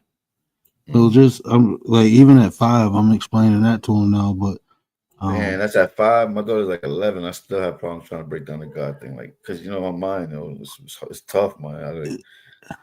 Because we have, remember, she's Cambodian and Puerto Rican, so that's just crazy right there alone. You know what I mean? It's like it's rare, and where it don't mix. It's like 2 different religions, 2 different beliefs. Riders, what up, sis? What up, 755? 755 is in the building. What up, though? Shout out 755. But yeah, that's well, yeah, I've been breaking that down to him now because I got him meditating. We go Sundays. I mean, Sundays. Do you have a girl? Yeah, I got yeah, she too. Oh yeah, my baby's. My baby's her. babies. Dog, when she's like 7, 8, man, bro, you don't got no hair, right? Because you ain't gonna have none. I'm just say that now. Nah, man, she be playing with my little ball spots now. Yeah, you good right now. Yeah, mother, when I cut my hair clean, bro, she be playing all in my head. She love my bald head. That's cute. That's funny. They're the best when they don't. You know, 'cause they tell me that all the time. You know, I just started having kids. My daughter's 11, so probably that was my first. But I learned. They said you're gonna miss these times. And I'm like, what are you talking about? There's times when they're just cute and they're not really asking you a million questions and trying to figure out life with you. Like you know what I mean? That shit was crazy to me to understand. I look at it now and I'm like, damn, it's different. You're a real you grew up to be you know what I mean? Yeah. That's weird. I don't know. It sounds crazy. It sounds great, but like a living, you're asking me questions, you want information, you asking me about my life, you asking me when I met your mother. Like, what the hold on, what is this? Is IRS? You know what's crazy though? I just being with my kids and interacting with my kids. I like when they do stuff, it just I have a vivid memory of my childhood, right?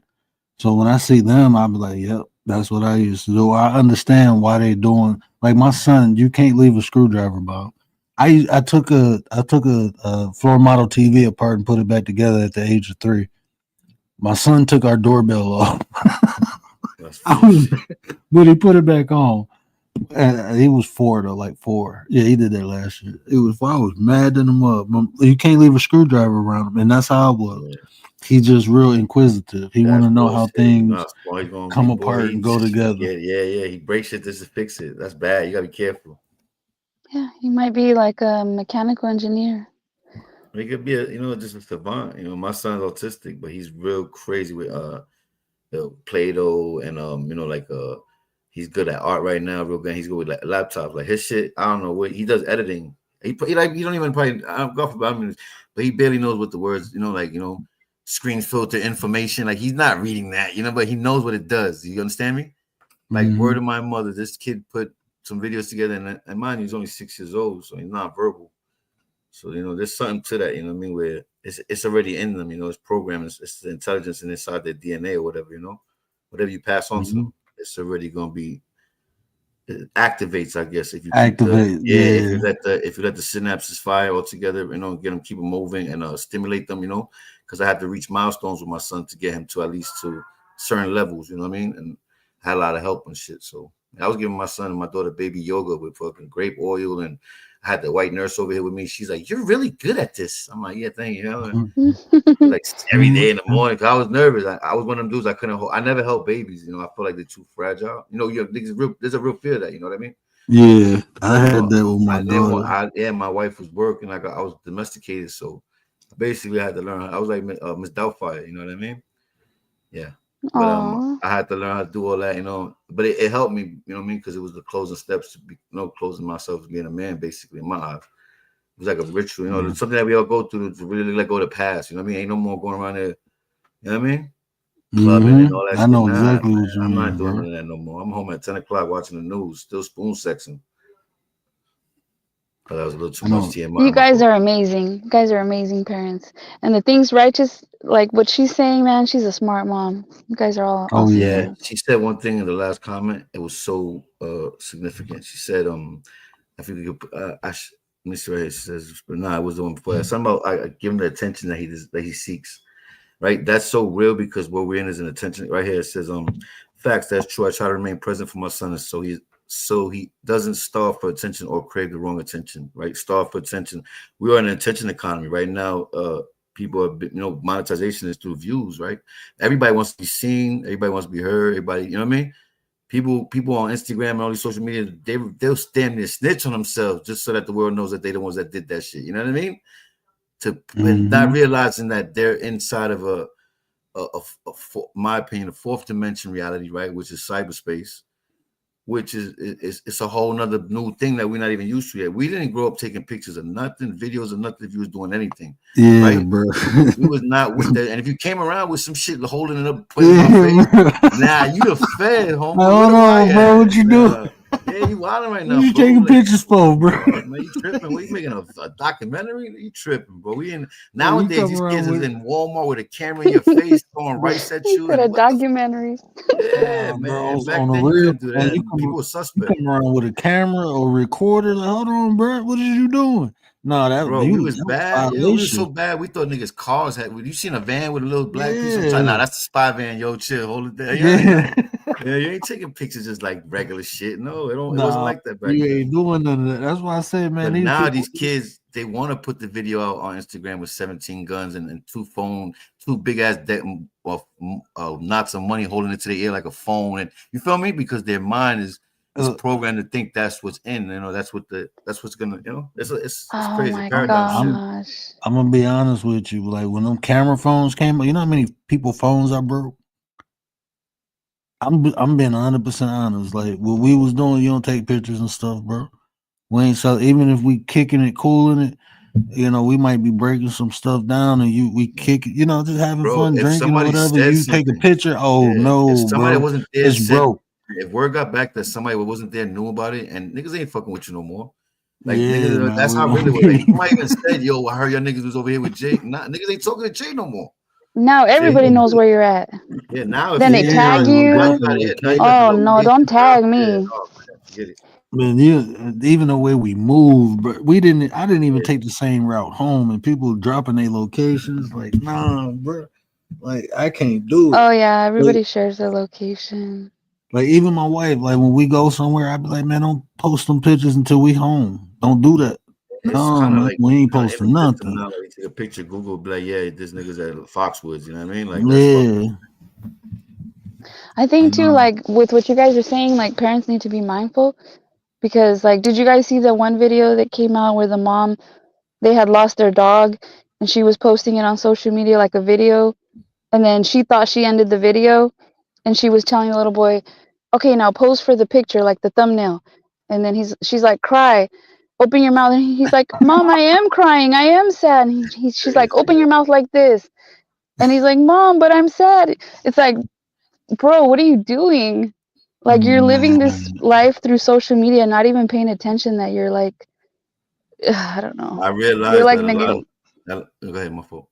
No, go ahead. I don't even have words. I realized from like 5 years from since the whole situation that kept everybody in, and then we got to like be really stuck to ourselves and had to find like that was kind of like a so you know what they call a soul searching moment for us, whether we asked for it or not, right? It was a good time to really get to know yourself when you had to stay home and not be around people every day and shit like that, right? So mhm. I realized that a lot of people's reality right now is not theirs. You know what I mean? And people are really like they're almost NPCs. They're like the extras on The Walking Dead. They're like, you know what I mean? They're like the guy who walks by you in the movie while you're walking with another girl. Like they really just there to fill in space. And it sounds crazy. Yo, really salute my brother was popping. But it sounds What crazy. up, But like, though, realist? yeah, a lot Hey, of people realist. a lot of people like from you and me to engage in a conversation, there's two things that have to happen.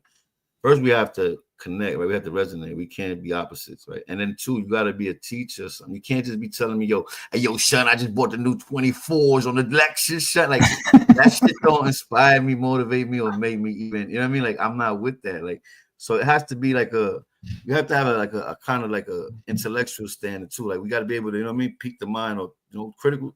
I like niggas that's thought provoking. You know what I mean? Niggas say some shit in the cold, like, oh, this nigga is slick. You know what I mean? I like that type of shit. You gotta tickle the brain. You gotta tickle. Yeah, no Diddy, right? No, people are Yeah, monetizing on tragedies. Like some But people just that's crying yeah. on camera. you Like, know why? Because people are watching it. yeah, they're monetizing on it. Yeah, because people, it's addiction. People are desensitized first of all, but it's what we right. If they say time is money, and then they say pay attention, right? What do you value your time for? What do you just listen? Do you sit there and listen to everybody's lives and be like, you know what? This guy's talking some real stuff. Like there's people that you just don't. They not make it doesn't make sense, right? Sense, money, time, right? It doesn't. My opinion is if if the outcome ain't income, it's not worth it no more. Like get the fuck away from it. Because there's so much shit going on it's just meant to leave you in a what they call it, brain rot. Have you heard that new term? Brain rot? Yeah. That's what these kids are using now. Like, oh, that's Mhm. brain rot. My daughter be hitting me with all this shit. I'm telling you, I'm the oldest fly young nigga you know, man. I'm doing sturdies and all that at 40, nigga, 44. He said I'm doing 30. I'm getting Hey, sturdy with my I'm daughter, you heard, for real. I'm gonna do a show. I was gonna talk about that. Basically, dang, how did you word it? Like basically the attention factor. How Addiction and sensation. yeah. I forgot how I was gonna word it. The I way I said it lost was my thought. A low attention span. No, it is I God, I told Gary what I was gonna name the show, but it Attention correlated economy. with Attention Frankie economy. just like how what we paying attention to, like what you paying is time when you pay Right. attention. Value your Yeah, yeah. time. Right. Right. Because So we have to be mindful, but even looking at the youth, because like Sis said up here, um, we all crave attention. We all want some form of attention from somebody, especially our kids. They crave, like my daughter, like she in that clingy stage, like she be on me like a little koala bear. Like I can't move without her like being the attached kangaroo. to me. You got the kangaroo Yeah, pouch. man. Bro, I Hey, can't. word. She too big for my kid's huge, bro. My daughter right now, she 2 years old. Are you the She like dad that has 38 like the? pounds, bro. Are you the dad that has like the backpack little seat that she can sit on, and you got all the little gadgets and gadgets for her? Man, I was she that got dude. feet. I was She in got Walmart feet with and like she a can whole walk. contraption on me. You heard walking around for the kid. Man, she got feet and she can walk. She just my daughter is a You doing straight the old diva, bro. South, right? You better. We gonna go back to the old South. We're like, nah, you got Bro, feet. I'm You can. telling you, she about to be look, they about to be doing I was doing chores at 3-4 years old. They get it in. My son be helping clean up, bro. My son is like, bro, my son is so amazing though, bro. Because even at the age of 3, he knew I couldn't see well. So we go for walks. He'd tell me when people behind us, when people in front of us, when cars coming. He tell me to stop at the corner. You know what I'm at 3. Now it's like he a damn director. Like now it's like Is it he run a whole show in the right? house. You got the GPS. Yeah, you know everything. Right? He just locked in. You know. My son is You ever been in a car like with a kid and they tell you, oh, like they know they almost close to the house. They come down this certain road. Like you drive down a certain road every time they know, like, oh, the house. They know exactly where the house is at. Almost, you can oh yeah, see my it. son he That's real crazy. intuitive with directions and stuff. Once they Like see my a white son can house, take you around our whole hood. He can take you probably about 2 miles up and then bring you 2 miles back. He know landmarks and everything. my son, right when I'm taking him to the park, I'm like, damn, we gotta get home. I gotta find a way to get home because if I get anywhere in my neighborhood and he recognizes it, he knows where he starts tweaking. Like So I gotta like kind of like we gotta like smuggle him home. It's that crazy shit. Like you gotta go through lefts and rights, up one ways, so that way you know what I mean. He can't Mm-hmm. recognize the neighborhood, but he's still on point. They learn it quick, you know what I mean. Like they get Yeah, I like think some parents forget that you're like raising children to become adults yeah. and self-sufficient and learn about the world, and like some people forget that. You got to teach them about life and as they get older appropriately, but some people forget that. That's a scary Yeah, word, self-sufficient. Not to cut you off, my forward, but just because there's some adults that are not even self-sufficient with kids, you know what I mean? and see, Yeah, that's a fact. eh, I love the wordplay too because even talking about like raising kids, we rear children. There's a difference between you raise cattle, you rear children. Rach, that's you, sis. What up, Nine? I can't do it Oh, now. What up, Nine? I was trying to get my voice ready for the what up, nine?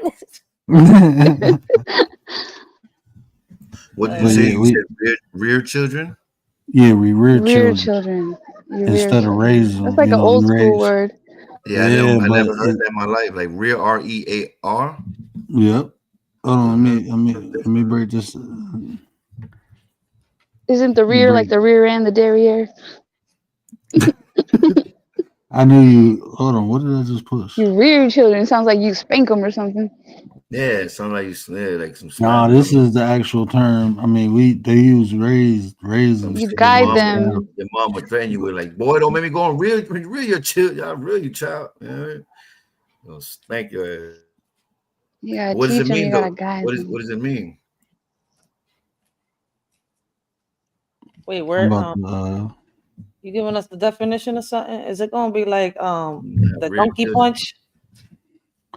Nah, Wait, I'm like, don't surprise me again. Donkey punch. it's not on. Oh, that's why. I never heard that term before. That's crazy. What rear Yeah, rear children? children. I never heard that put together. That was Yeah. So hold on. I'm gonna get this. I don't like the Microsoft search engine. I guess I'm just accustomed to Google. This is So, you being big brother. Instead of just saying it right in your phone, like, nah, you got it. You know what I mean? Like, no, listen. yeah. To rear children means to take care of and support them up to maturity. It can also refer to taking care of young animals until they are able to take care of themselves. So, like when we use the term raise, is to bring up, but when you rear and you're giving them the natural support, not only what they need to physically grow, but what they need to mentally and spiritually grow. So the concept that the words present, rearing versus raising, because like we raise cattle, we rear children. This was an older term that they used back in the day. I know my grandmother used it a lot, but it was reintroduced to me by Miss Queen Sunkiss. Shout out to her. But we was having a conversation, and I was talking about the intent of words, like the words create perception. She was like, "Yeah, we need to start rearing children versus raising." And I'm like, she said, "Don't worry, you rear your children. I can tell." And I'm like, he said she was saying most people, what they do, they clothe them, feed them, give them shelter, but they don't think about what they need mentally or spiritually. So when we use the term rear, we take that in consideration. We need to rear them. We need to support them mentally, physically, and spiritually on all three aspects. So we rearing them versus raising them. Cattle get raised for the slaughter, and that's what's been happening. In our society, these kids are being raised and left out, to be slaughtered. So the children that are reared are the ones who are able to sustain and maintain. The kids that are raised, they just there, It's so crazy because like rear would almost give you the sense of behind, back. You know what I mean? So yeah. it's Even think about that. Throws you off, And even think about that, to back our children, to get behind our children, to elevate, our children. That's what the children are the future, bro. No, that's 100%. That's why the age you picked was perfect because that's the age that's gonna need to get that help early. You know what I mean? Because they're the ones that are getting attacked with all the consumerism, all the ads, and all these. You know what I mean? Mental seeds of of rot. You know what I mean? That's being planted in their mental garden. It was another word y'all said too. I wanted to incorporate and break down. I totally forgot what it was. I should have wrote it down. I apologize. Never heard that. That's crazy, bro. I'm like, almost half a century never heard that word rear child. That's crazy. You learn something new every day. Real. But I like playing with them words, bro, because the words create perception. Using a different word can have you doing something different. Just perceiving it different. If you perceive it different, you do it. You'll go about it different. So, that's I think why Mella appreciate you. Appreciate that. Hi, Mella. Letting them order their own food, letting them answer their own questions, not speaking for them all the time is gonna do them a lot of good too. That they have a voice. Because like how with them being on social media and everybody looking at their phones and people not talking to each other, like you gotta teach them how to speak, how to use their voice, their they'll thoughts. turn into like an introvert or somebody who shell up if you don't, they're not social. Because I hear a lot of parents speaking for their children instead of letting them speak. But that's how you develop confidence. That's why I allow my son to tell me, to express his emotion. And we talk about it and break it down. But my son is he that's one thing he ain't lacking is confidence. Even at 5, when he knows something, he know it. He be like, watch out, I'll do it. That's my little man. I love that boy to death, man. That like you were saying earlier, bro. That's I was already mature when I had kids. When I had my kids, I was already mature, but it took me to a whole nother level, man. My kids took me to a whole nother level having them. I'm happy I waited till I got older though, because I wasn't the same person. I'm not the same person I was 20 years ago. So, and I was responsible enough not to have kids when I was in that state of mind or even that mind. Me too. That's why I had kids late. I'm grateful I did. Though. I would have been lost. I probably would have been one of them statistics. Jail rate 6 years old, come home, kids already grown, 2 dudes been in the house already for years. I mean, like, what the hell? I don't want that in my life. Yeah, I didn't even know if I That's had a the harsh homeboy. reality sometimes. You know what I mean? Yeah, I had a homeboy. He left 3 kids behind. I was like, nah, I ain't doing that. You know, I'd But rather not have kids because I don't know if I'm. You know, I ain't even think I was gonna see 21, bro. Yeah, one thing you you living that life and you just, you know, live, you expected God to bless die. We you, used yeah. to say that, man. We gonna die Yeah, young. We used to. 25. Your birthday, if you got your 25th birthday in the hood, you was the chosen one. You was like, you know what I mean? Yeah, man. You're the Yeah, golden child from Eddie Murphy. I'm telling you. yeah, man. But I want to say one thing with the kid thing is perception. You gotta teach them how to differentiate, distinguish the differences and things. Because like even my daughter, right? I had to teach her the difference between a homeless man and a man who's a crackhead. That was crazy. But I had to do it, you know what I mean? Because I've been on things with my daughter and me will go give out food and clothes, you know what I mean? And there's one dude that we always been around for years, he's a great dude, good dude. But there's also the other ones that be around him, and it's hard for my daughter to try to figure it out sometimes. So she just think everybody's wrong. And it's just like when they're young, even boys, boys would think a girl is conceited and we don't really understand that she's really just shy. You understand? So it's how they, it's how you kind of like gotta figure it out, do the mathematics and the science to understand what it is, because this perception is a lot, you know what I mean, in my opinion. Because just because people read the same thing, they don't get the same message, you know what I mean? They don't get the same message. And I think like this is one of the things I want to teach. I'm not going. He only 5, but I'm gonna help him understand the difference between perception and perspective, right? And help him develop a Not the perspective. word. That was And the word I was looking that's why emotional intelligence is so key, because our perception is based upon how we feel about the experiences that we had. So when we perceiving things outside of ourselves, we always relate it to how we feel. But I think it's important, I know it's important for me, and it helped me so much understanding just things exist. It's not really, don't matter how I feel about it, it exists. So I need to understand the existence of it to see how it could be beneficial or detrimental to me. And that's what, kind of helped me out when I understood the difference between perception and perspective, because uh, we function basically off perception, how we feel one about is things. external. Very few people develop the perspective of life. That's why people get emotional in conversation. And when they hear something that don't make them feel good, they tend to either shy away or get defensive about it instead of understanding it, because it can be detrimental or beneficial. Just because we don't want to hear it don't mean it can't benefit us. There's a lot of things I didn't want to hear, but when I listen to it, I'm like, okay, I can correct this. That's how I learned accountability. Don't nobody want to hear they doing the wrong thing. But when you're able to accept that, you can correct it. And when you correct it, you usually benefit.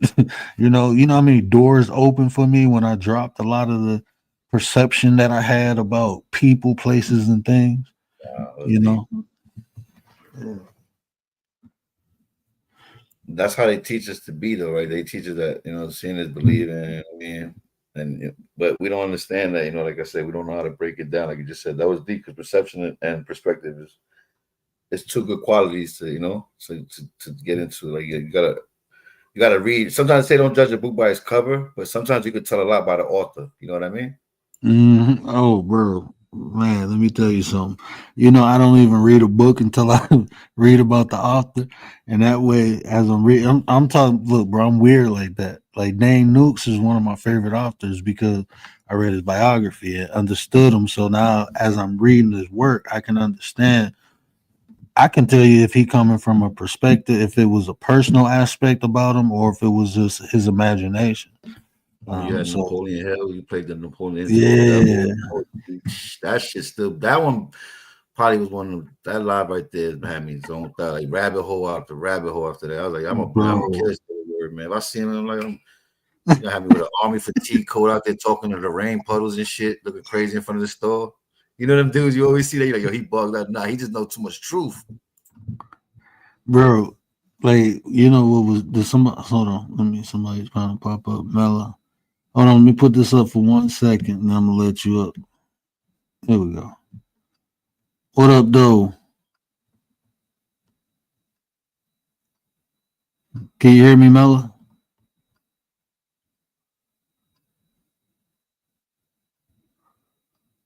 I don't hear anything. Tiny words, small. He's hit. Look at word. Damn, you already like. Mellow. Today, somebody you tried to get me the other day. They tried to, point, bro. You on point.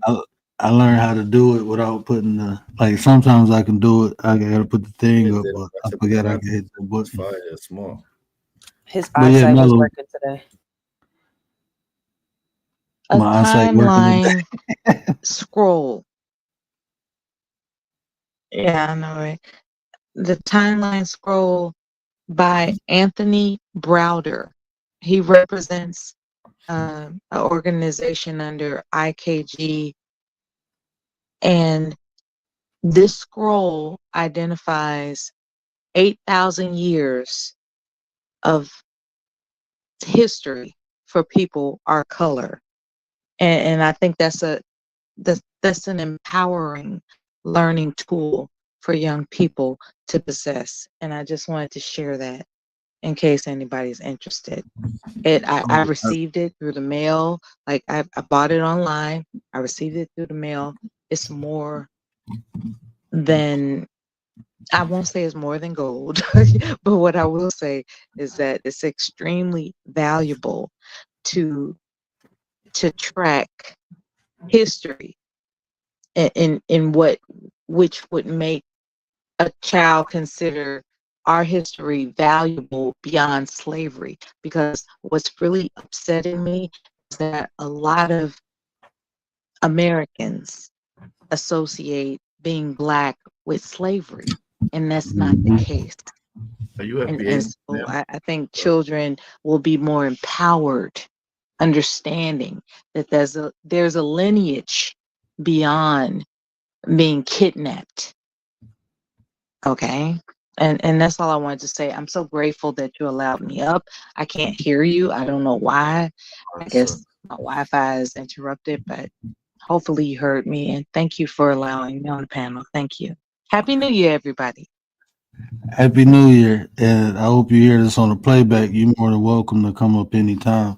The timeline scroll. I didn't hear the author, but I got it on video. So I'm going to definitely check that out. Anthony Browder. Yeah. Hold on, man. I know Anthony Browder. Hold on. Yeah. That name sounds familiar. Ancient Egyptian history, science, philosophy, and okay. culture. Happy New Year, Nella. Restart my device. I'll be back. Okay, for sure. I was about to say I heard of Anthony Browder before. Ivan Van Sertima. You know what I mean? I think I got another book by him.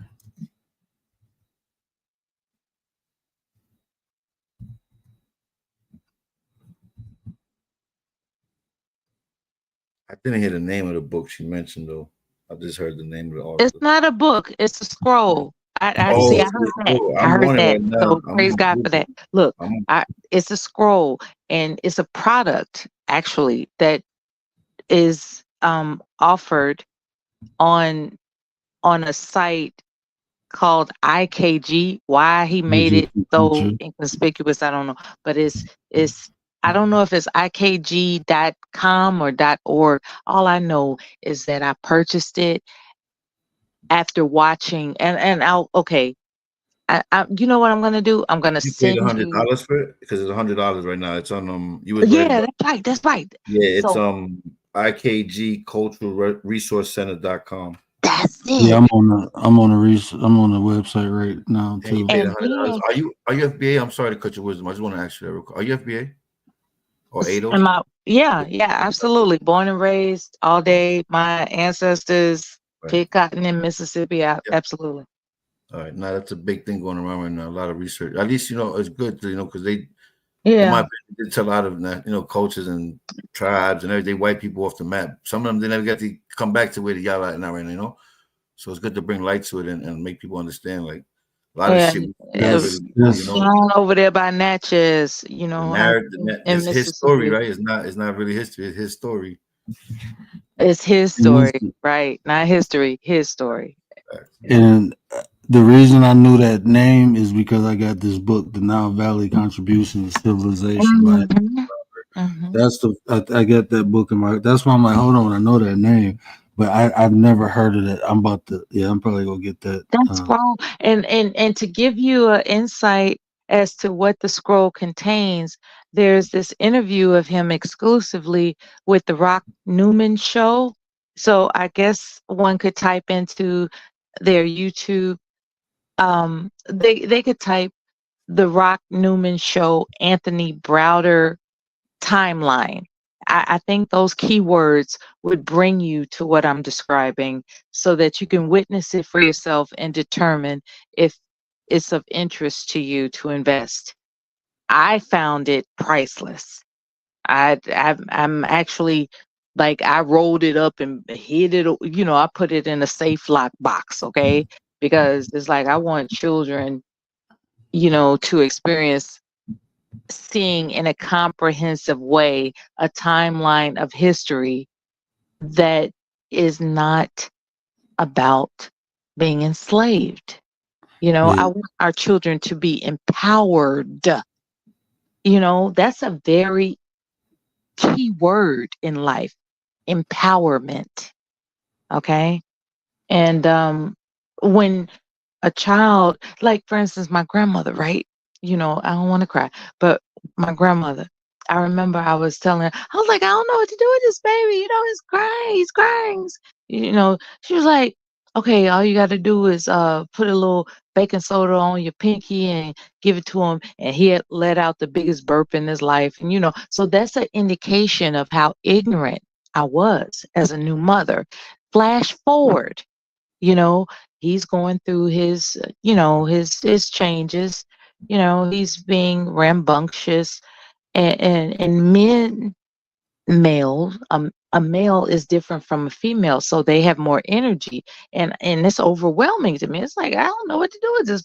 He's bouncing all over the place, and I was like, what am I supposed to do? She said, all you gotta do is make sure he survives. And you know what? As poignant as that was, in hindsight, I look back on it, that's all she ever knew. She didn't mhm, understand that the point is Wow. to thrive. The point mhm. is to thrive, damn it. That's the point. The point is to thrive, not just survive. We have been conditioned as a people to just survive. And that's why we don't look forward. That's why we don't strive. That's why we don't do nothing other than sit still, watch Soul Train and eat fried chicken, goddamn it. Because we were told all you gotta do is survive. Survive. We are supposed to thrive. And you We have cooking, to yo. teach our children. That is your mission. That is your goal. That's what you do. Nothing else. Sign That's me all up. I'm saying. When we get the gun, I'm ready to go. You got me, yo. Don't talk like Hey, that, yo. You you, strong, lady. I'm gonna tell you this. I did a show telling people to switch off that survival and switch on that thriving. Like you said, coming. I used to listen to my grandmother tell stories about sharecropping. She didn't know about slavery, but she went through the segregation. She went through the lynching. Her uncle got pulled out the house and lynched in front of her. So she was always talking about surviving. I'm like, nah, I'm straight. I need to thrive. Like you said, we've been conditioned not to look towards the future, but look towards the next 5-10 minutes and trying to get through. We stuck in survival mode. So the actions that we're making aren't fruitful for our future. And we teaching that to our kids. So I had to get all the indoctrination out and re-implement a whole new program so I can be the example, you know. So that's what I'm doing now. I'm teaching people how to thrive and not survive. And that was powerful because if people only think they come from slaves, what you expect them to do, that's the influence they have. The influence determines the behavior, the actions that people take. So if you think you only was a slave, you gonna act as just. So, that's why a lot of the people, that look like us are in the condition that they're in now because they're not thinking about 5-10 years from now. They just thinking about tomorrow. if that even if it's that far, like I was in the street, I wasn't even thinking about tomorrow. I was just trying to make it back to the crib. You know what I'm saying? So, yeah, definitely. That was powerful. Inspiring and That was powerful. Facts. You know, it's crazy. Oh man, I've did been she listening to drop that down? shit. Yeah, she dropped down.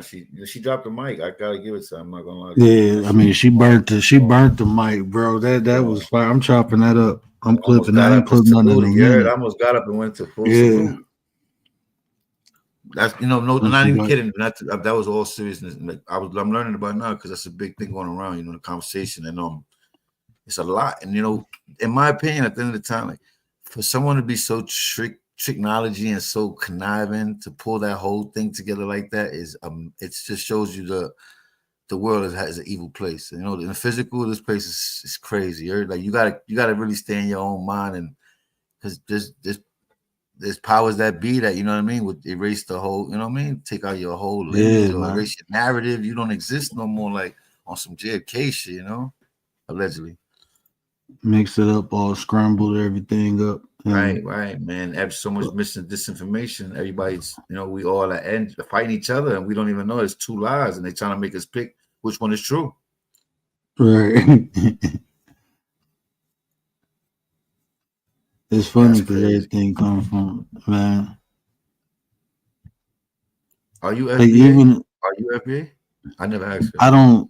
I said like this. I don't put myself in a box, but I know my ancestry come from here. I didn't come from, you know, my ancestors didn't come from overseas. We was already here, and that's my native roots. And it was melanated people here already.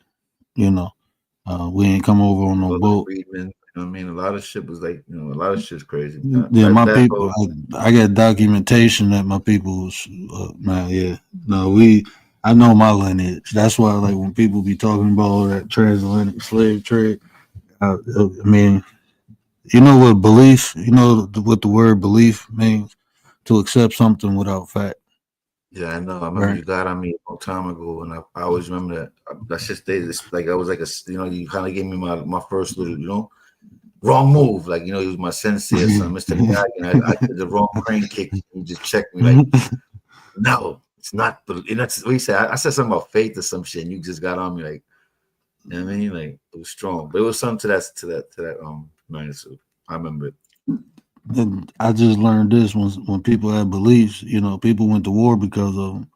You know, if people if they willing to accept something without proof, it don't matter how much proof I give someone, they already accepted something without it.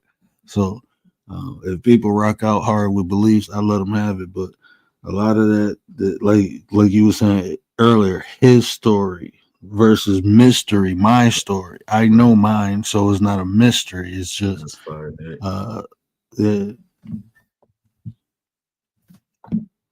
So yeah, definitely, man. That was fire, bro. That was fire.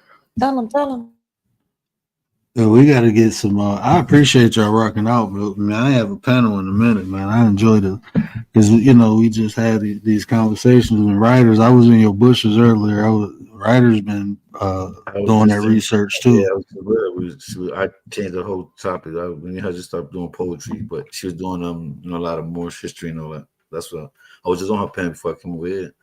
But that's how, you know, that's how the Most High works. You know what I mean? It keeps good energy around, and you know, it's always gonna, you know, it magnitude, it resonates, you know, because everybody's in the spot. You know what I mean? Yeah, it's true. But yo, word got me thinking about something, and he's been having me thinking about it for a second. Like we a lot of us know where our roots come from, but is what we being told their real names, right? Because it gets you to think, right? Because a lot of you know, a lot of, like Word just said, his roots are here from America. You see where I'm coming from? And when you look at it, like, is that what they're naming the Moors? The same way they named the Tainos because they heard the Taínos say Taíno, and boom, they're named Taínos. You see where I'm coming from? So it's kind of like crazy. It gets you to think, if they're the ones giving us those names, what were our real tribe names? And see, that's what I was saying. Like when I say Blackfoot, I only say that to associate. I mean, to people can comprehend what I'm saying. But like when you Google or look up Blackfoot, they'll tell you it's two segments, and it's really four. It was two warrior classes. My family was from the warrior class. They got betrayed. You know, they tried to exterminate us. They tried to wipe us off the map, but you know, my ancestors survived. So I know my lineage because not only is it stories, I got artifacts. You know, so I know my lineage. You know, but there's a lot of us who don't know, and it was easier to assimilate. You know, they like, man, look, when you looking at genocide, sometimes I understand. I'm not saying it's right. I'm not saying I would have did it, but people assimilated. They just accept it. That's the way they survive. Because without accepting, they would have got eliminated. You know, so some people took that moniker of African American or Negro or colored, or you know, they left because if they didn't, they was gonna be out here. So I mean, and that's reality. You can hear people, well, they probably not alive, but it was a lot of people alive telling you those stories. You can Google them. You know, you can look on YouTube where a lot of these black natives was telling you, like, look, they was forcing us. They made us. Right in Negro when they came with that census. Now you start looking at the history. I don't care what people say. It's things that are documented, and we can see the paper trail. You just got to know how to comprehend what you're looking at. Yeah. That shit hit me when I figured that joint out. That a lot of the indigenous people from America traveled to, you know, the Caribbeans, and it gets you to think, right? And when, Man, when you look at the stories, right, they call them Moors. So it's kind of like, wait, is y'all trying to say that everybody was a Moor back then? You see where I'm coming from? Moreno comes derives from that's the word for Moor. The etymology Moreno is Moor. A lot of it definitely have a big influence. And that's what it gets me to think. Like, that term Moor was used for a dark person back in the day. It was a couple words. Black or Moor. Yeah. But Moor, let me ask you real quick. You think this is the first time? Yes. Oh no. Do you feel this is the first time your soul's been on this planet or going through this kind of experience? No. Right. So then at the end of the day, when that muddies the waters, right? Because if you into your spiritual and you believe the energy can't be built or destroyed, it's going to be transferred, and you've been here for eons since the beginning of the whole thing, like your body literally has everything that's in the universe, and you know, if you believe that type of stuff, is so past the construct of color, right? Like I can understand trust me, I'm with it 100%. It's a vessel, you know. All right, right. But you've been in different vessels, so is that what you're saying? You've been in different vessels through your time experiencing this with I've been in different vessels, and I say it like this too. I don't think I was ever. I don't like. I only remember. I'm being honest. I can only, and I can't fully recall, but I recall two of my past lives. So, and neither one of them, you know, I was a white man. But I would say this, you know, is the vessel. I was joking when I said that. Oh no, it's cool. No, because I like to, you know, because that question, you know, that's not the first time somebody asked me that question when I said I've been here before, right? But I will say this too, you know, we are three aspects, right? But the most divine aspect, that's why I tell people I'm a spiritual being having a human experience. You know, my human experience is real, but it's just that it's a human experience. It's a vessel that I'm in. But I am a divine being. You know, I am from the Creator. I'm the essence of the Creator. So, and my job is I have a particular job, and that's to expand consciousness, and I do it with the gifts the Creator gave me. So I don't subjugate myself to just the physical, you know, because if I just live in the physical, I won't be able to be my full self. Did that make sense? Because like even the soul and the spirit are two different aspects of me. My soul and spirit is different. It's not the same. You know, so even that, and then my physical is not the same. So is to become whole, I have to align all three. You know, and that's not easy living in the physical world with all these negative influences. You know, it's sometimes we will overindulge in the physical and forget about the spiritual or even the mental. You know, but they all correlate and associate with one another. So what I'm going through physically will affect me mentally and spiritually. Let me ask you a question. Do you think that PTSD, the emotion, has to do more spiritually than anything? And I'm asking because I was talking, I recently got into that accident, and I was talking to the therapist about the PTSD, and she compared it to having an out of body, experience. When you have the PTSD and you have them certain feelings, right? Feels like you're going in the past, but in that moment you're not there. Mm-hmm. In that current situation, like, for example, the car's coming this way, but it's like, all right, I'm here in the present, but my mind is completely in the past, and what I'm In the past. experiencing, what I'm picturing, is actually feeling so real. But this is today, and what just happened years ago. You see where I'm coming? She's like, she started talking about out of body experiences, how your body reacts to what happened in the past. I'm like, wait, what? So it kind of threw me off a little bit.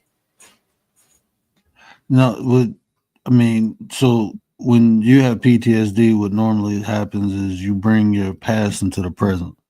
That's what she was explaining. What you occurred in your past had you feel. All memories are attached to emotion. So Mm-hmm. this is why I tell people your emotions are the language of your soul. So what you experienced affected you, or affected your soul. So it was like a warning. That's what these triggers. When you have PTSD trigger, is a trigger, is a warning. Like, okay, we understand what happened last time when this happened, and it is warning you. But what happens is, when you don't understand, like, this is just a warning or to make me alert, you fall back into the emotion that you had when you had that experience. Yeah, that So shit is crazy because listen, I ain't the only one that says it. Like, how you traveling to the past, experiencing something that's not existent in that moment? I'm is kind of the flipped it to emotion. post-traumatic spiritual disorder. Like Mm. that's crazy. Like instead of stress, it's spiritual. You know what I mean? Like So it got me to think and Mhm. wonder everything that he's been saying. Like, is it connected to the spiritual world? How that could happen? It's an alert. Is the way we feel. Like, even when you get mad, right? When you get mad, what happens? What most people are capricious. So when They people get lash mad, out. they They burst lash out. out. But if when you think about it, it's an alert. You're angry. Why? Why are you angry? Because this is happening. Well, what about this makes me? I don't like the way it made me feel. Why not? When you start asking yourself that questions, you get to the root of why you're mad. And a lot of time, it can be you Mm. that you even Definitely. allowed yourself to be in this vicinity of this person, to even you knew better. A lot of times, think about when we get mad at people. We be like, man, I knew you wasn't no damn good. So are you really mad at them or you? You knew they weren't no good. You still dealt with them. the You know, Sometimes it so gets you so to subconscious, win this shit. subconscious is always gonna stay straight, like right and exact. Like you, the one that goes against the grain. Intuition, you'll know. Like you get the. It's weird because you said that because you get a feeling, oh, right? this But the is feeling desirable. Yeah, the feeling. that's almost divine. Like don't take that left. Yeah, Take the right. It's almost divine yeah. intervention. You know what I mean? You take the left and don't listen to yourself. Not you go against your gut instinct. They say your gut is your second brain. You know what I mean? Facts. Mm-hmm. That's That's why they crazy. say it weights a man's heart is through his stomach. Hey. Make them feel good. Yeah, sometimes that That's shit. that's honestly, your microbiomes, your amino acids is the same thing that they find inside of comets from outer space. So there's a tie to it. He just told Mm-hmm. y'all the true definition of voodoo and witchcraft. So I know I'm just playing. I'm just playing. He said Ah, to. that's fact. You can Google it. What? Let's Google it. Amino acids is what makes the No, I'm just breaks playing like with you. you I got was me. just playing I'm with like you. voodoo. Damn, that false shit. You said, listen, you said, Yeah, I'm wait full of to the a chicken man's bones. heart. I pull the chicken bones out on your freeze your picture. Don't play with me. I got on some Kevin Gates, I take a snapshot of your avatar and put it in the freezer. You be fucked up. Your life will be cold. Yo, listen, Kevin Gates turned that John into a whole song. I don't know if you peeped that Nah, shit. I don't do none of that shit. I ain't with none of it. I No, know but them some poor be females, around though. listen. Some females out here that could cook, right? Yeah, But they females be ass is off, scary. but they Don't eat ain't no shit. spaghetti. Eat no spaghetti. Some of them ain't Hey, shit. no, man, did y'all see what they was doing on TikTok with that? What is that stuff? The honey pack. They was putting it on chicken wings. With the who? Wow, that's That honey pack is like ladies for a attention. They doing it for attention, bro. Back in the day, we yeah, ain't doing no man, shit like, like bro, that. man. Now look, Wait, honey on chicken sounds good. What do you mean? Yeah, it's not no, honey. no, this This is make you like horny. yeah, this is It like make you like blue, it's it's like like a blue chew What the it's fuck? like a Viagra. It's called a nah, Yo, honey honey pack. shit, honey pack. poor So men. now they putting it on chicken, and giving it to men. I told you women are more deviant than men. But don't sleep Poor those. men. That's crazy. The wifey's Yo, doing so That's that means crazy. that these females is sitting here saying that these men ain't That's got why no my wife game. got me with honey rotisserie wings yesterday. What the fuck? Oh shit! You got him questioning his wife now. Yeah, everything honey. You crazy? We had honey smoothies. I didn't know what was going on. Oh man.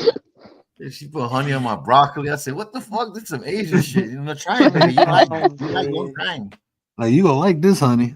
Listen, at She least looking they're at me, not. take every At least bite. they're She not making doing sure the I'm damn. chewing and shit. At least they're not doing the damn pads no more. Shit, or are they? The who? The pads, the tampons, and all that shit. My bad, tampons. There you go. I don't know, man. Look, I'm Oh, telling you that I'm just happy I'm married and I ain't gotta go through none of I was lost right there. that you know of.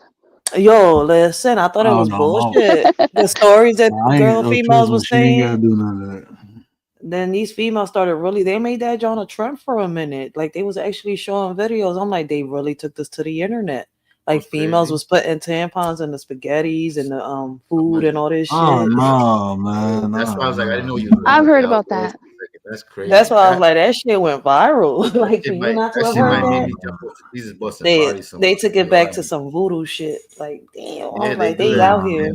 Yeah, that's why I tell you don't eat no spaghetti from a girl who's already, a bit of baby mama or something. Because there's a certain That that's shit is serious. crazy. Listen to me. They play with the spaghetti sauce and that blood from a woman is Ew. real serious, man. With the magic, I promise you that a woman's blood is real serious in magic. I promise you that.